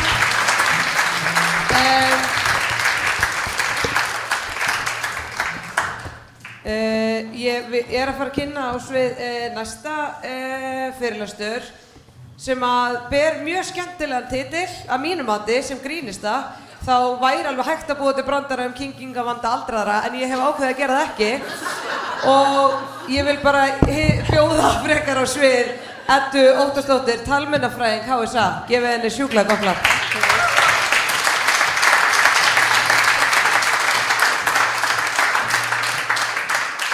En fyrirlesturinn minn, hvar finn ég hann? Já, nei, ég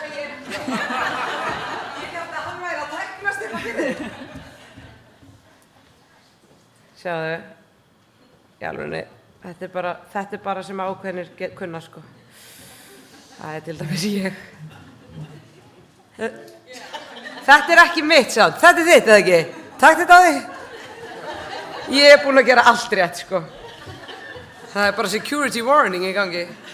Þetta heitir náttúrulega kyngingavandi aldraðra þannig að ég veit ekki hvort að skjávarpinn vilji taka þátt í þessu. Nei, sko! Gef mér náttúrulega baka! Það sé tilbaka. Já, góðan daginn. Ég þakka fyrir þessa skemmtilegu kynningu og ætla að fá að segja nokkur orð kyngingavanda aldraðra sem er málefni sem mér er mjög hugleikið. Ég mun örugglega líka tala kyngingar erfiðleika, kyngingar örðuleika, kyngingar tregðu en það er bara sama orðið fyrir sama vandan, það er að segja að koma fæðu eða drykk frá vörum og alla leið niður í maga. Við kyngjum náttúrulega mörg hundruð sinnum á dag og það er bara jafn sjálfsagt og að draga andan. Við kyngjum náttúrulega mest í máltíðum, við kyngjum cirka 3 á mínútu munnvatni en í raun og veru er þetta flókið ferli þó við hugsum ekki mikið út í það. Til að einfalda það þá segjum við ofta að kynging fari fram í 3 mismunandi hólfum og þessi hólf þau þenjast út og þau dragast saman og á milli þeirra eru ventlar sem að mynda svokallaðan undirþrýsting og undan tuggunni. Þannig að til að sannreyna svolítið eðlisfræðina á eigin skinni þá ætla ég að biðja ykkur að taka þátt í smá tilraunaverkefni. Reynið núna öll að kyngja munnvatni án þess að loka munnunum, án þess að klemma saman vörunum. Bara gjörið þið svo vel.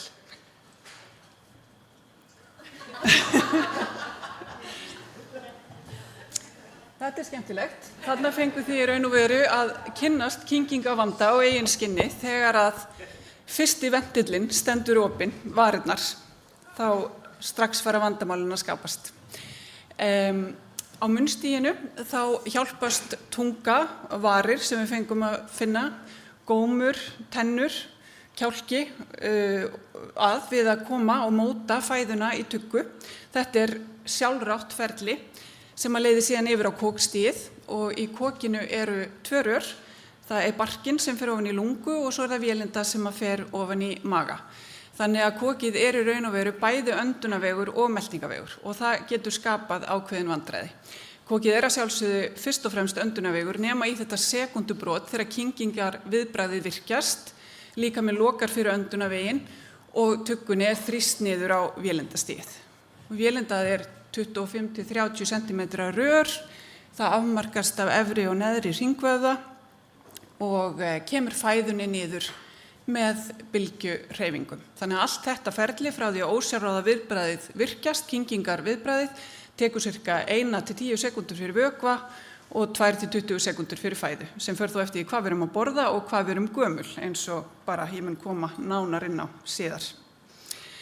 En þessi 3 hólf er í raun og veru bara afskaplega einfölduð mynd af mjög flóknu og fínu mótuðu kerfi, þar sem að 25 vöðvapör 6 heilataugar vinna mjög samhæft undir stjórn bara frá heilaberki og heilastofni að því að við getum kyngt og nærst.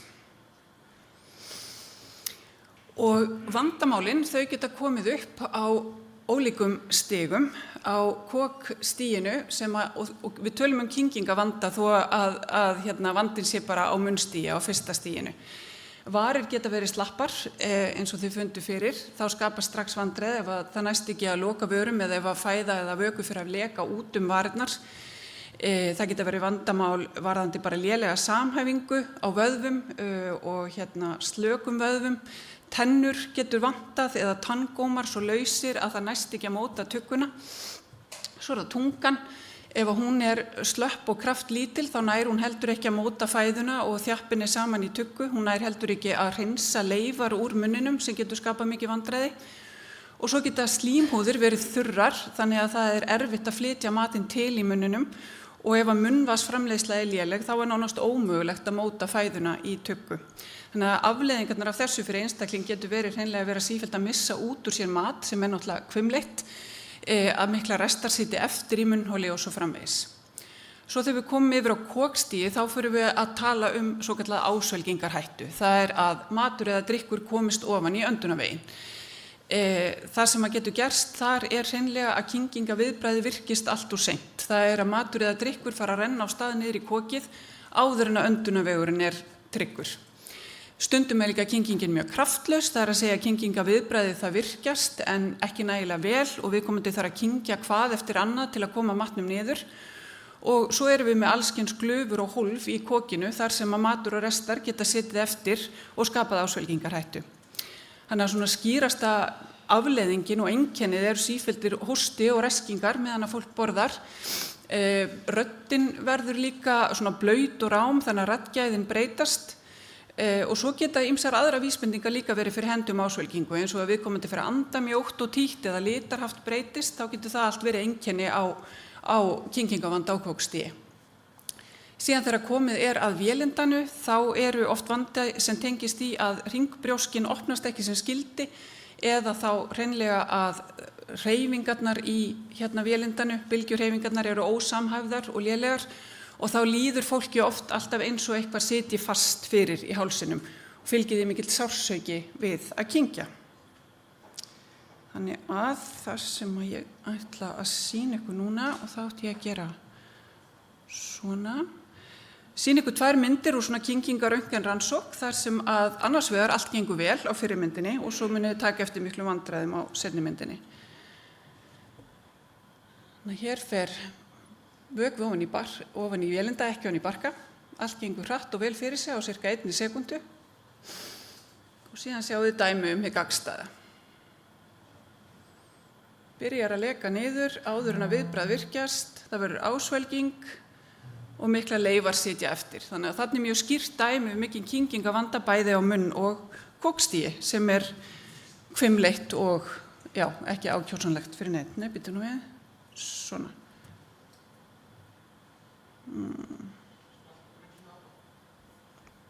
Hérna kannski.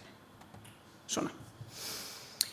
Já, en kyngingartregða ekki sjúkdómur í sjálfu sér, heldur afleiðing af sjúkdómum eða skaða á vöðvum og taugum sem að koma að kyngingu og þetta getur verið ólíkir sjúkdómar og erfiðleikarnir verið ólíkir eftir því. Og svo má segja að eðlileg öldrun líka áhættu þáttur fyrir kyngingavanda. Bæði vegna þess að líkurnar á að fá sjúkdóma sem að valda kyngingarerfiðleikum eins og bara heilablóðfall, Parkinson, Alzheimer, hrörnunarsjúkdóma, áhættan eykst með aldrinum. En líka vegna þess að bara eftir því sem við eldumst þá breytist líkaminn og breytingar verða á kyngingaminstrinu. Vöðvar þeir rýrna og bara teygjanleikinn minnkar. Kyngingaviðbragðinu seinkar oft, munnvatnsframleiðsla minnkar og það hægir á öllu ferlinu og það verður viðkvæmara. Þannig að eftir því sem að flutningstíminn á tuggunni lengist, ferli sem vanlega tekur cirka 1 sekúndu, þegar það lengist kannski upp í 5 sekúndur, þá eykst ásvelgingarhættan upp í 75–90% og þá verðum við að muna að það líka ferli af eðlilegri öldrun að þessu ferli senki. Þannig að þá getum við í raun og veru sagt að allir íbúar á hjúkrunarheimilum eru í ákveðnum áhættuhóp fyrir kyngingavanda. Erlendar rannsóknir sýna að svona cirka 50–60% af íbúum á hjúkrunarheimilum eigi við einhvers konar kyngingavanda að stríða.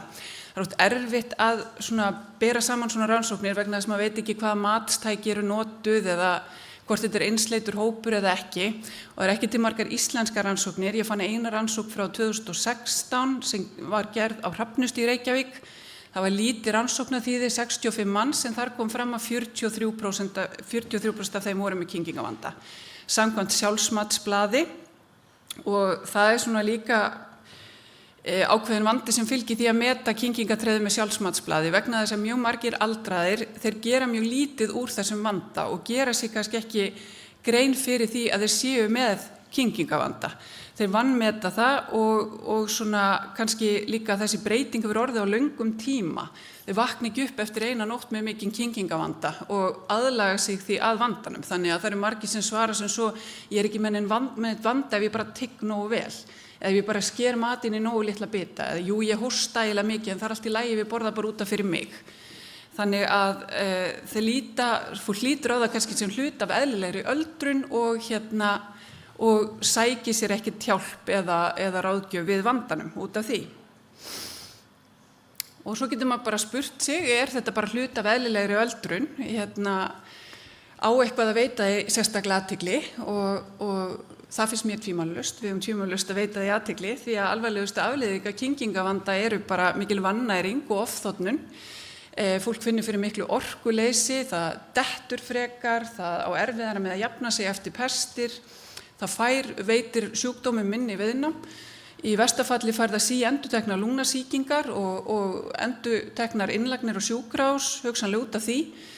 Og það kemur sér einhvern veginn ekki í gang. Þá kannski byrja einhver endurhæfingu en það sífellt slegið aftur tilbaka út af þessum vanda. Og svo má heldur ekki gleyma svona þessum sálfélagslegu afleiðingum því að það að njóta matar og drykkjar er bara risastór hluti af okkar lífi. Og ef að einstaklingur er farin að sýna mikinn kvíða bara yfir því að borða, finnur fyrir skömm fyrir því að borða innan aðra, kannski fer ekki í fermingaveislu í fjölskyldunni eða fer ekki út að borða þegar einhver á afmæli vegna þess að það er svo óþægilegt að borða innan aðra, þá hefur það náttúrulega veruleg áhrif á lífsgæði viðkomandi. Og fólk finnur fyrir breyttri sjálfsmynd og minna sjálfstæði og lífsánægjan verður hreinlega minni. Finnur fyrir svona minni virðingu eða því sem á ensku er kallað dignity, svona þessi sjálfsvirðing. Þannig að það er til mikils að vinna að veita því athygli. Og hvað er þá eiginlega til ráða? Það kannski má taka fram, eins og ég sagði, að þá er kyngingavandi ekki sjúkdómur í sjálfu sér, heldur afleiðing af sjúkdómum eða skaða á taugum og vöðvum. Og þeir sjúkdómar herja náttúrulega ekki eingöngu á aldraða, heldur bara breiðan hóp af fólki. Og í sumum tilfellum þá má beita mjög svona markvissri kyngingar endurhæfingu, þar sem að fólk lærir aðferðir til að styrkja kyngingun og gera hana skilvirkari.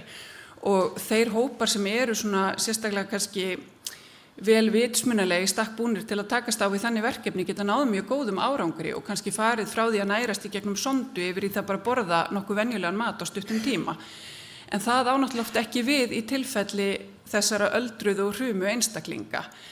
Og þá verður maður að hugsa hægt að bæta þeirra líðan og þeirra vanda kannski meira með því að aðlaga umhverfið.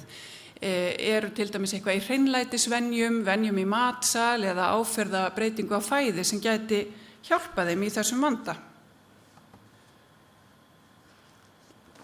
Og þá vil ég fyrst af öllu nefna munnhirðu, því að hún er bara gríðarlega mikilvæg í þessu samhengi. Og heilbrigður munnur er hreinn og með rökum slímhúðum. Þannig að við erum öll með munnvatn sem við kyngjum ótt og títt og í þessu munnvatni eru allskyns bakteríur af góðu gerðinni. Þær ger okkur ekki mein. En hins vegar er það bara þannig ef að munnurinn er illa hirtur, ef að slímhúðir eru þurrar og mataleifar setjast fyrir og það fara jafnvel að mynda sár í munninum, þá bara vaxa þar upp bakteríur sem eru bara alls ekki æskilegar og valda miklu musla komist þær niður í lungu. Þannig að góð munnheyrða, hún bara minnkar líkur á sýkingum og sárum, hún eykur skyn í munni, eykur þar með bara matalistina, munnvatnsframleiðsluna, gerir alla máltíðina ánægjulegri og minnkar líkurnar á ásvelgingu og vannæringu. Bara svo mikilvæg þessi munnheyrða. Og svo það bara því miður svo að á hjúkrunarheimilum og sjúkrastofnunum þá munnheyrðu bara mjög oft ábótavant. Og það gríðarlega oft þannig að skjólstæðingurinn metinn fær að sjá þetta sjálfur en það bara hugsanlega ekki. Og svo kannski verið að reyna að viðhalda einhvers konar sjálfstæði en kannski nákvæmlega viðheldur það ekki sjálfstæði þegar upp staðið. Þannig að það verður ekki of oft sagt að góð munnheyrða gríðarlega mikilvæg. Síðan ýmislegt í matsalnum sem hægt að gera eða í matsalnum bara við aðstæðuna þar sem borðað. Allir aldraðir einstaklingar ættu að sitja vel uppréttir, helst með mjaðmir í 85 til 90 gráðum. Það bæði upp á bara setstöðu, þyngdarkrafturinn, aðstoða líka vélindað sem orðið þröngt í eldra fólki við að færa fæðuna niður í maga. Ef að fólk að borða útafliggjandi eða leggst niður strax eftir máltíð þá eiga magasýrur miklu greiðari aðgang upp í háls. Þannig að sita uppréttur bæði meðan maður borðar og eftir mat, helst í 15 mínútur, getur skipt sköpum. Að sita vel uppréttur hjálpa líka til við góða höfuðstöðu. Það mun betra að kyngja með hökun að létta að bringu heldur en að sveigja höfuðið aftur á bak. Það þrengir leiðina niður í barka og minnkar líkurnar á ásvelgingu og auðvelda líka tungunni að virkja kyngingaviðbragðið. Þannig að þegar fólk matað þá ætti til dæmis aldrei að staðsetja sig þannig að skjólstæðingur þurfa að horfa upp á viðkomandi, heldur frekar að vera í augnhæð við viðkomandi svo til að bara, ýta undir góða höfuðstöðu. Sumum finnst mjög erfitt að stjórna magni og hraða þegar þeir borða.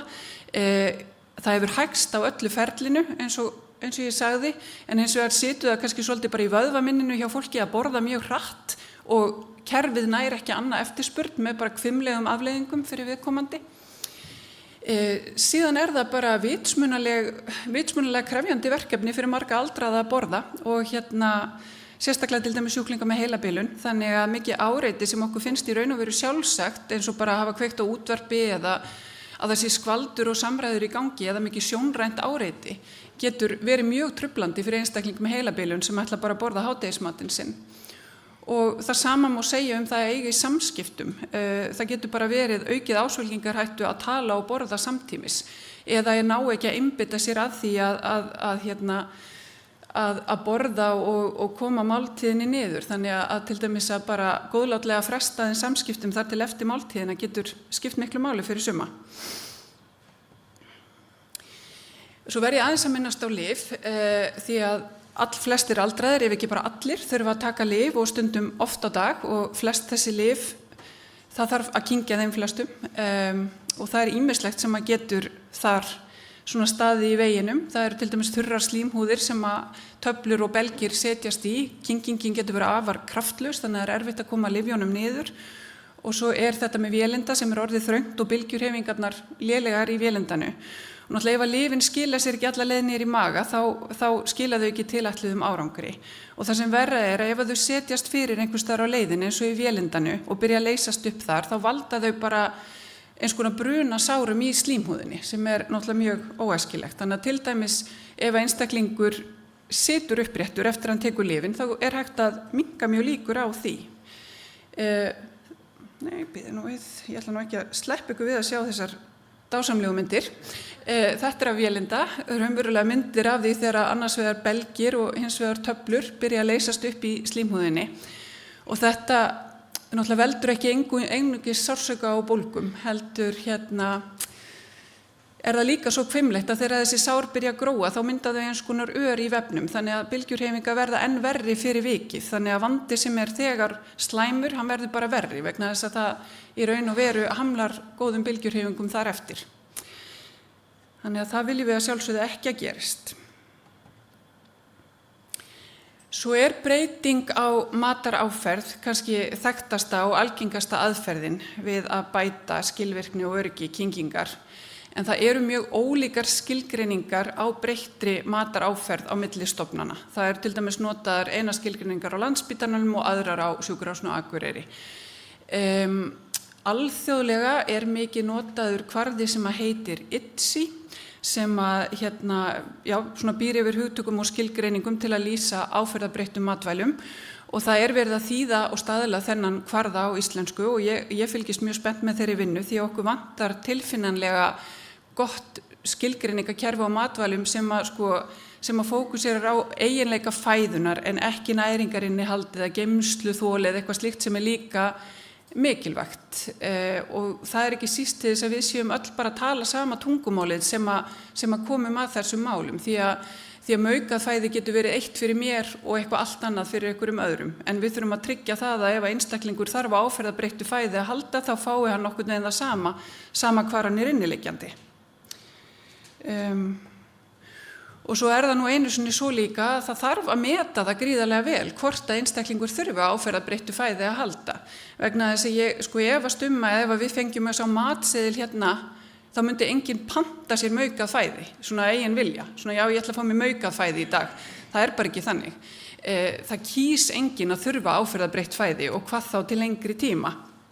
Þannig að það þarf að vega og meta hvort að einstaklingur þurfa á því að halda eða jafnvel eitthvað annað sem hægt að breyta í umhverfinu. Getur til dæmis það að viðkomandi siti betur meðan hann borðar, liggi ekki út af, getur betri munnhirða, gert það að verkum að viðkomandi geti kannski borðað mat sem nærri því sem hann hefur gert, nánast alla ævi. Og svo það líka þannig að maukaður matur kannski ekki bara maukaður matur.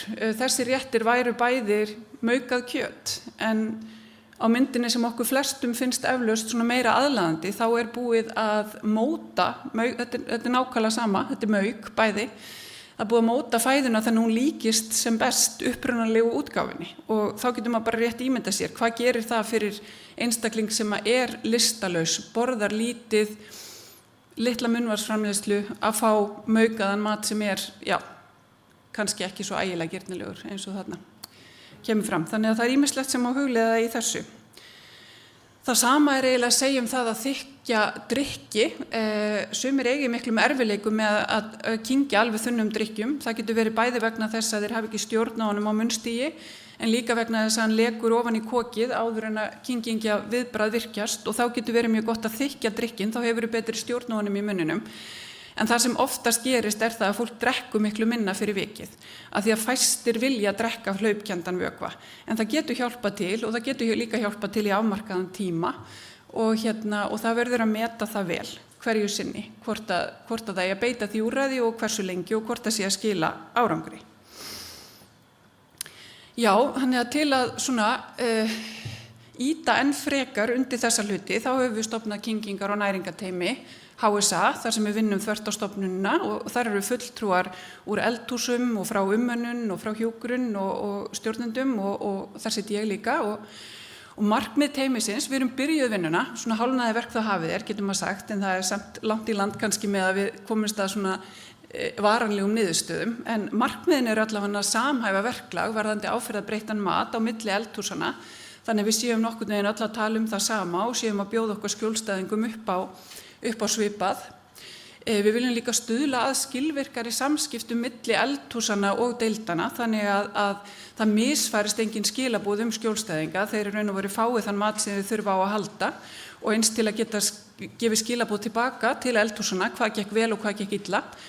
Og svo viljum við bara stuðla að fræðslu kyngingavanda og ráð sem hægt að nýta sér, útbúa fræðsluefni sem aðgengilegt fyrir þá starfsmenn sem að vinna með skjólstæðingunum, og bara í raun og veru þá að vinna að góðum lífsgæðum fyrir okkar besta fólk, okkar skjólstæðinga.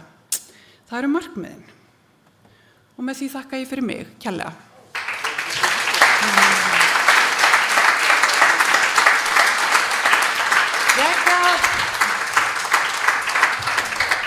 Ég segi bara takk fyrir þig. Þetta var mjög áhugavert. Ég var aldrei pælt í þessu. Nei. Ég var samt á hjúkrunarheimili, þannig ég kannaðist mjög mikið af því sem varst að tala en viðurkenna, ég fer einum kvíða ríkari heim í dag. Eitt svona nýtt til að stressa mig yfir. Eru þið með spurningar? Ætlið þið að segja mér að þið viti bara allt kyngingavandamál aldraðra núna? Þetta var enda bara líka mjög skýrt og hnitmiðað hjá þér. Mér finnst mjög gaman að tala kyngingavanda. Já, ég heyri það. Endilega komið með spurningar. Þú veist, bara, sem betur við fæðist við ekki öll með sama passion. Já? Já. Kannski líka bara að fólk vita að þú sért aðgengileg. Nákvæmlega. Hún var að segja að fólk viti að hún sé aðgengileg fyrir ykkur sem ekki heyrðu. Nákvæmlega. Það bara þarf að breiða út fagnaðarerindið að við tökum kyngingavanda. Tökum kyngingavanda alvarlega á HSA. Hversu aðgengileg ertu? Hvar er fólk að ná í þig? Það nær bara í mig í gegnum tölvupóst, Teams, inn í sögukerfinu, gegnum samstarfsfólk. Bara, ég er mjög aðgengileg, þannig að það er ekkert að misfarast. Yndislegt. Já, það er spurning.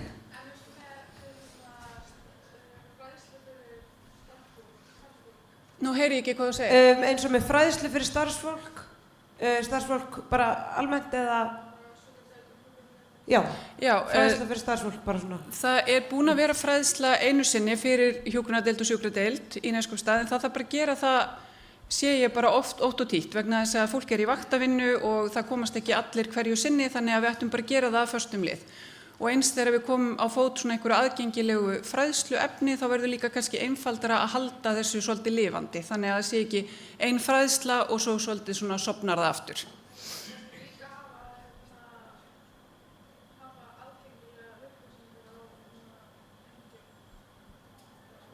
Ég heyri svo Hún kallar á aðgengilegri upplýsingar inn á hvað? Síðunni? Inn á síðunni? Já, algjörlega. Bara góð ábending. Það ekki? Já. Erum við sátt? Ok, gefum Eddu bakka. Yndislegt.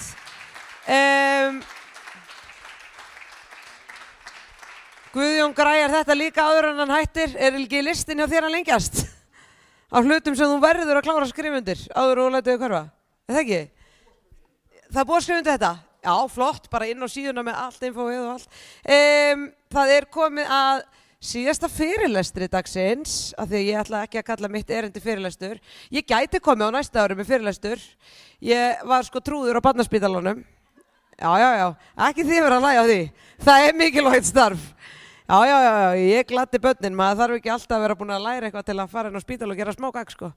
Læra eitthvað. Ég lærði reyndar í LHÍ, það er listaháskólinn, eða þið vissu ekki. Það eru peningar sem ég hefði aldrei átt að eyða.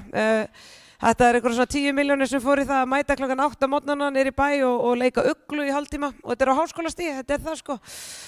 Ég hitti rektorinn eftir hverja önnu við ræddum hvernig gekk að leika uglu og sníil og eitthvað og ég er ekki að grínast neitt sko. Stundum vorum við látið gera þetta á Arnarhóli, þetta var bara svona upphitunin sko. Og þetta eru bara námslán sem að fara með mér í gröfuna sko. En hérna, það er Þorbjörg Ólöf Jónsdóttir, gusumeistari sem ætlar að koma eftir, koma reynda bara núna á svið, en á eftir ætlar að vera með svona örgusu, eða ekki?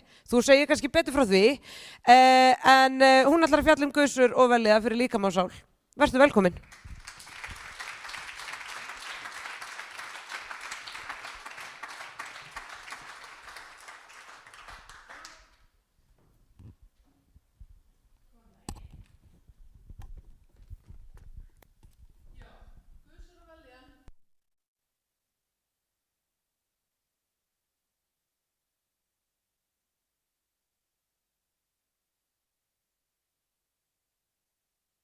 Ég hef alltaf verið á mikilli hreyfingu og mér finnst ótrúlega gaman að prófa eitthvað nýtt. Í gegnum tíðina hef ég ekki verið mikil gufumanneskja. En fyrir nokkrum árum þá prófaði ég að fara í gusu hjá Fargufunni í Reykjavík og þá var í rauninni ekkert aftur snúið.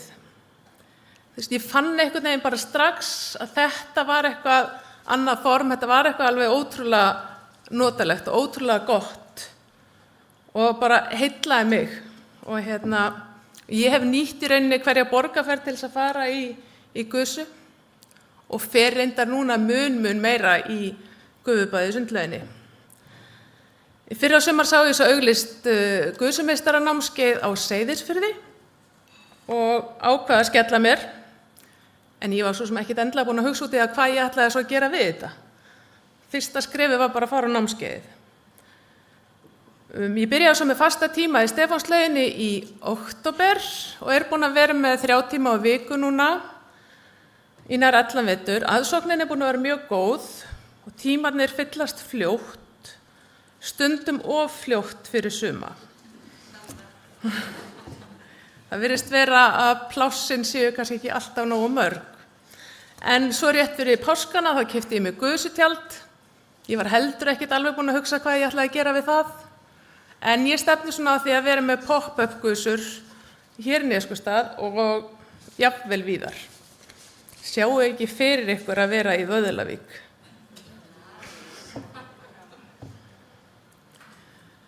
En hvað gusa? Ég veit alveg að sum ykkar hafa prófað gusu og mörg ykkar hafa farið í gufubaði að sánu. En hvað þetta þessi gusa? Það ekki bara að sitja í hita, heldur við með ákveðið flæði í þessu. Við sem að stjórnum gusustundinni erum gusumeistarar, ótrúlega næs starfstitill.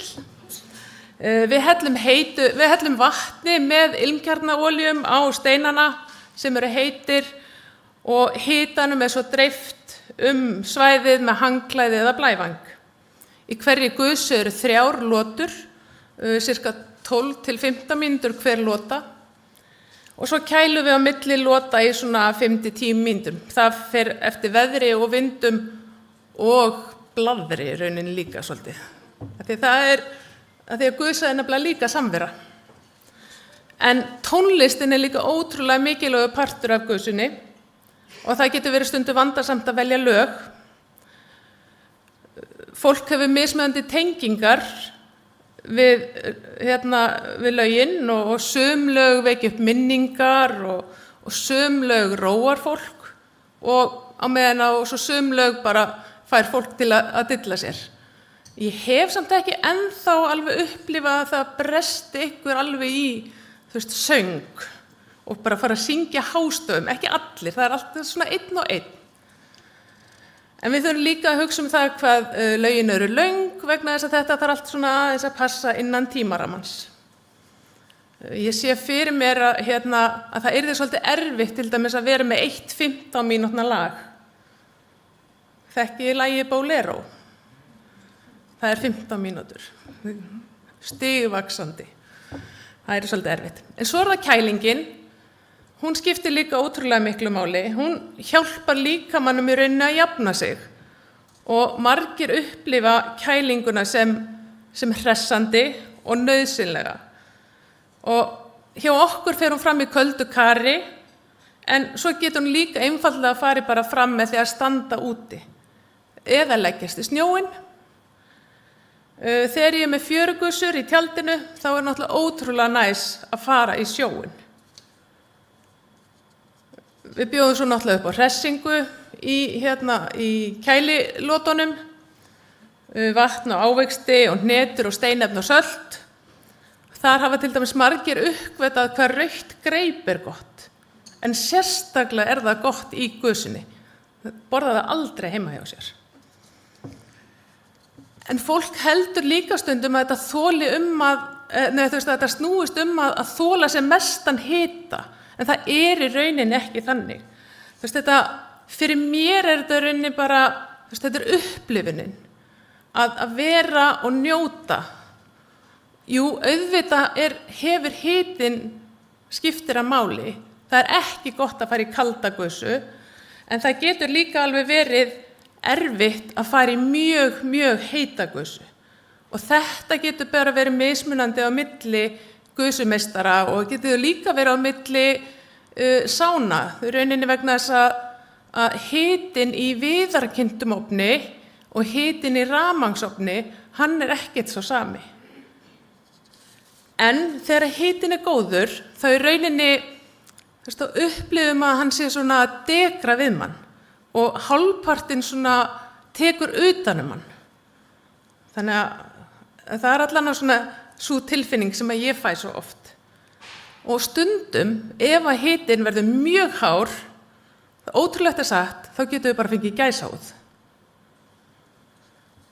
Þannig að það sýnir kannski bara hvað þetta í rauninni, hvað taugakerfið og upplifunin sterk í gusunni.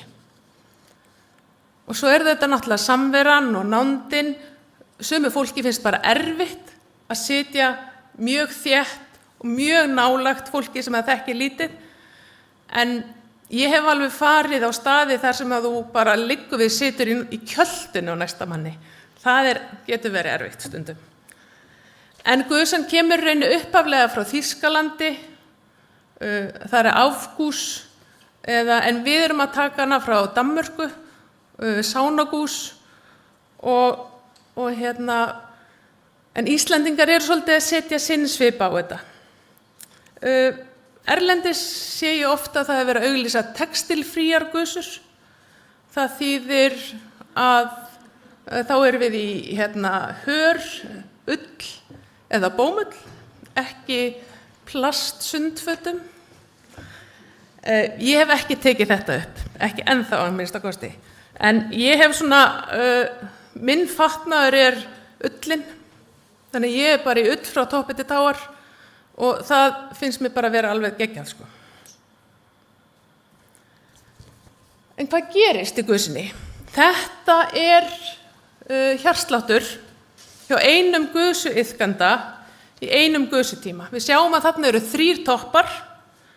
Við sjáum að hjartslátturinn fer alveg upp í 150 og svo sjáum við botnana, það eru rauninni pásurnar á milli. Þannig að við erum ekki bara að sitja og slaka á þótt svo við séum að slaka á. Púlsinn okkar hækkar klárlega í gusunni, en hvað gerist meira? Hjartslátturinn náttúrulega, hann hækkar og æðarnar víkka og þannig að blóðflæðið eykst. Þannig að þetta í rauninni bara svona eins og létt æfing. Þetta eins og góð æfing fyrir hjartað. Og auki blóðflæði getur dregið úr bólgum og flýtið fyrir endurheimtu vöðva. Þannig að það mjög gott að geta farið í gufubað eftir æfingu. Það ekkert endilega nauðsynlegt að fara í gusu. Gufubaði gerir þetta líka. Við lærum oft að stjórna líkamannum og það svona betri hitastjórnun og við fáum meiri þjálfun fyrir líkamann.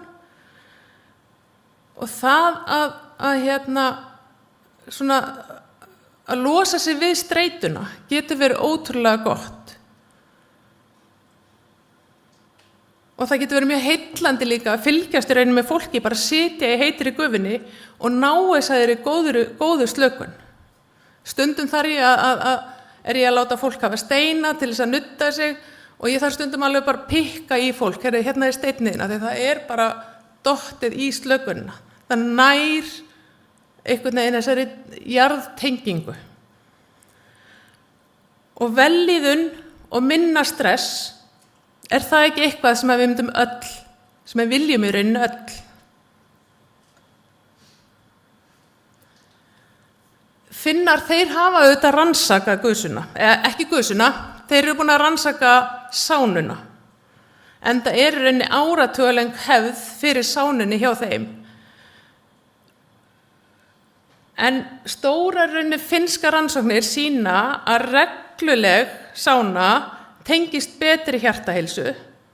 Það eru minni líkur á hjartasjúkdómum og eru minni líkur á heilabilun og Alzheimer og við erum að tala rannsókn sem náði til rúmlega 2000 karlmanna reyndar og var fylgt eftir í rúm 20 ár. Þannig að jákvæð áhrif bæði á líkamlega og andlega heilsu. En það hefur verið lítið rannsakað, þess að þetta verið lítið rannsóknir í rauninni breytingaskeið kvenna og hvernig sánan tengist því. Því það oft eitthvað það sem við erum að skoða svolítið núna. Það voru konur sem fóru inn í finnsku rannsóknina bara seinna, en það var ekkert verið að horfa á í rauninni þessa þætti. Ég hef bara las aðeins einhverjar rannsóknir þar sem var verið að skoða þetta og það litla sem kom fram, það sýndi alveg jákvæð áhrif að það væri minna svitakóf og minni nætursviti, en það í rauninni engar svona stórar rannsóknir eins og í rauninni þessi gerir. Þannig að þetta þá bara næsta verkefni hjá einhverjum skemmtilegum doktorsnemum. Ég allan að get bent ykkur á nokkur nöfn sem að mæta reglulega í gusu. En ég ákvað að gera svona örkönnun. Ég sendi út spurningalista á 62 þátttakendur sem voru búin að vera í gusu hjá mér núna frá janúar til apríl, eitthvað svoleiðis. Og það voru 40 sem svöruðu, 65% svörun tæplega. Þannig að 90% þeirra sem svöruðu töldu að gusan hefði jákvæð áhrif á svefninn. 97% töldu að gusan hefði jákvæð áhrif á streitu og öll svöruðu að gusan hefði jákvæð áhrif á líðan.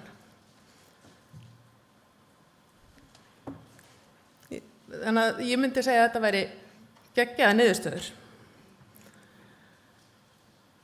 Finn innri frið og líkamlega slökun sem ég finnst ég ekki ná með öðrum hætti.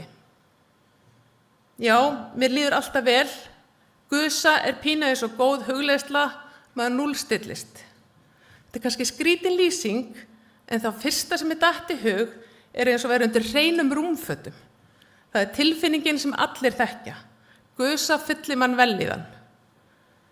Mér líður rosalega vel eftir gusu, svipuð tilfinning eins og eftir að tekið erfiða þolafingu, losar streitu. Mér finnst eiginlega lýsingin undir hreinum rúmfötum vera svo sönn, vegna þess að við þekkjum öll þessa tilfinningu, sérstaklega við náum að taka rúmfötin bara beint af snúrunni og setja þau á sængina og skríða undir sængina, að þá þetta einhvern veginn bara svona næstuði alsæla. En það var alveg ótrúlega áhugavert að sjá í könnunni sem ég sendi út. Ég baði þess að skrifa hvernig þeim liði eftir gusu. Og það voru svo margir sem notuðu orðin eins og ró og slökun og núllstilling. Og í rauninni mætti skipta svörunum upp í slökun og ró, endurnæringu, líkamleg vellíðan, hreinsunartilfinningu og betri svefn. Og það í rauninni eitthvað við þetta sem að færi í rauninni fólk til þess að hægir aðeins á fólki. Og mér langar í rauninni bara að fá að enda þetta á þessum finnska frasa saunassa kiire loppu, eða í sánunni hægist á öllu. Það hægist kannski ekki á hjartslættinum okkar, en það hægist í rauninni á öllu öðru. Og kannski þetta kannski það sem við þurfum svo oft, að hjálpa líkamanum að hægja á sér. Þannig að þetta eitthvað fyrir þig, þetta eitthvað fyrir ykkur, og ég hvet ykkur í rauninni til þess að prófa áfram, prófiði að fara í gufu og sjáu hvernig ykkur líkar það. Þau eru hjartalega velkomin í gusu til mín, það er að segja ef þið náu plássi, og svo getum við bara unnið með þetta áfram. En já, takk fyrir mig.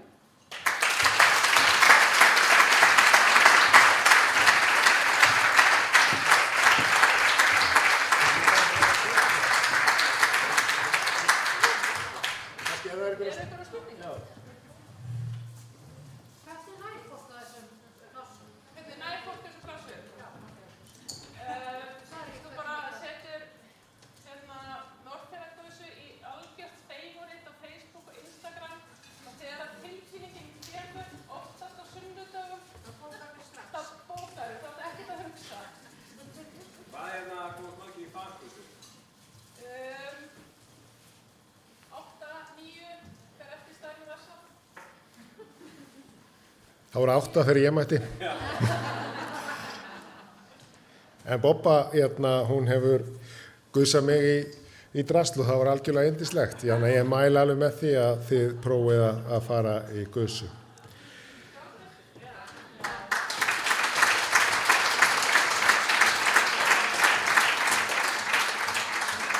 En það verður að styttast í annan endan hjá okkur og mér langar að biðja eða bara þakka þeim fyrirlesturum sem að komu hérna fram og héldu frábær erindi kærlega fyrir og mér langar að biðja ykkur um að klappa einu sinni fyrir þeim.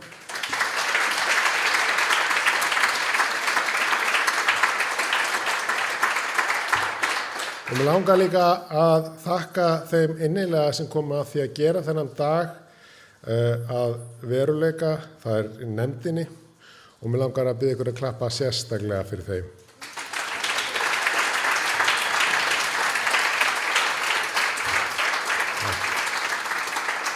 Og með þessum orðum ætla ég að slíta vísinda- og fræðidegi HSA en ekki alveg lokið.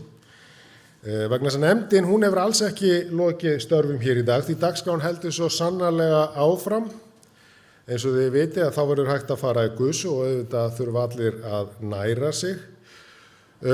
Svo klukkan 21 þá hefst hér partybingo og ég var sérstaklega beðinn af nefndinni að undirbúa viðstadda vegna þeirra vinninga sem að þar verða í boði. Ég sagði reyndar það er ekki nein þörf á því en það er heilbrigðisstarfsfólk öllu vant. En þið látið ykkur ekki bregða að þó að í lok kvölds fari einhverju titrandi héðan heim því að mér er sagt að allir vinningarnir sé að koma úr blöss. Og til hamingju fyrirfram þið ykkar sem að hljótið vinning en það endar ekki þar því að á lokum ætlum við svo skemmt okkur vel og fallega hér á balli sem verður eitthvað frameftir. Ég hlakka til þess að sjá okkur öll þar. Núna ætlum við að taka okkur örstutta pásu, 2 mínútur, 3 mínútur, eitthvað svoleiðis. Þið getið farið á salernið, ég veit ekki hvað sem ég opna dæluna. Er það búið? Nei, já, ég skal bara opna það. Já, ok. Þannig að ég allavega að gefa 100% heimild fyrir því ef eitthvað vil fá sér öl eða eitthvað þaðan að verra. Og svo þegar að þessari örstuttu pásu lýkur að þá ætlar Birna Rún að gjörsamlega trilla í ykkur eins og hún hefur gert hérna í dag. Þannig að ég hlakka bara til og þakka ykkur kærlega fyrir yndislegan dag.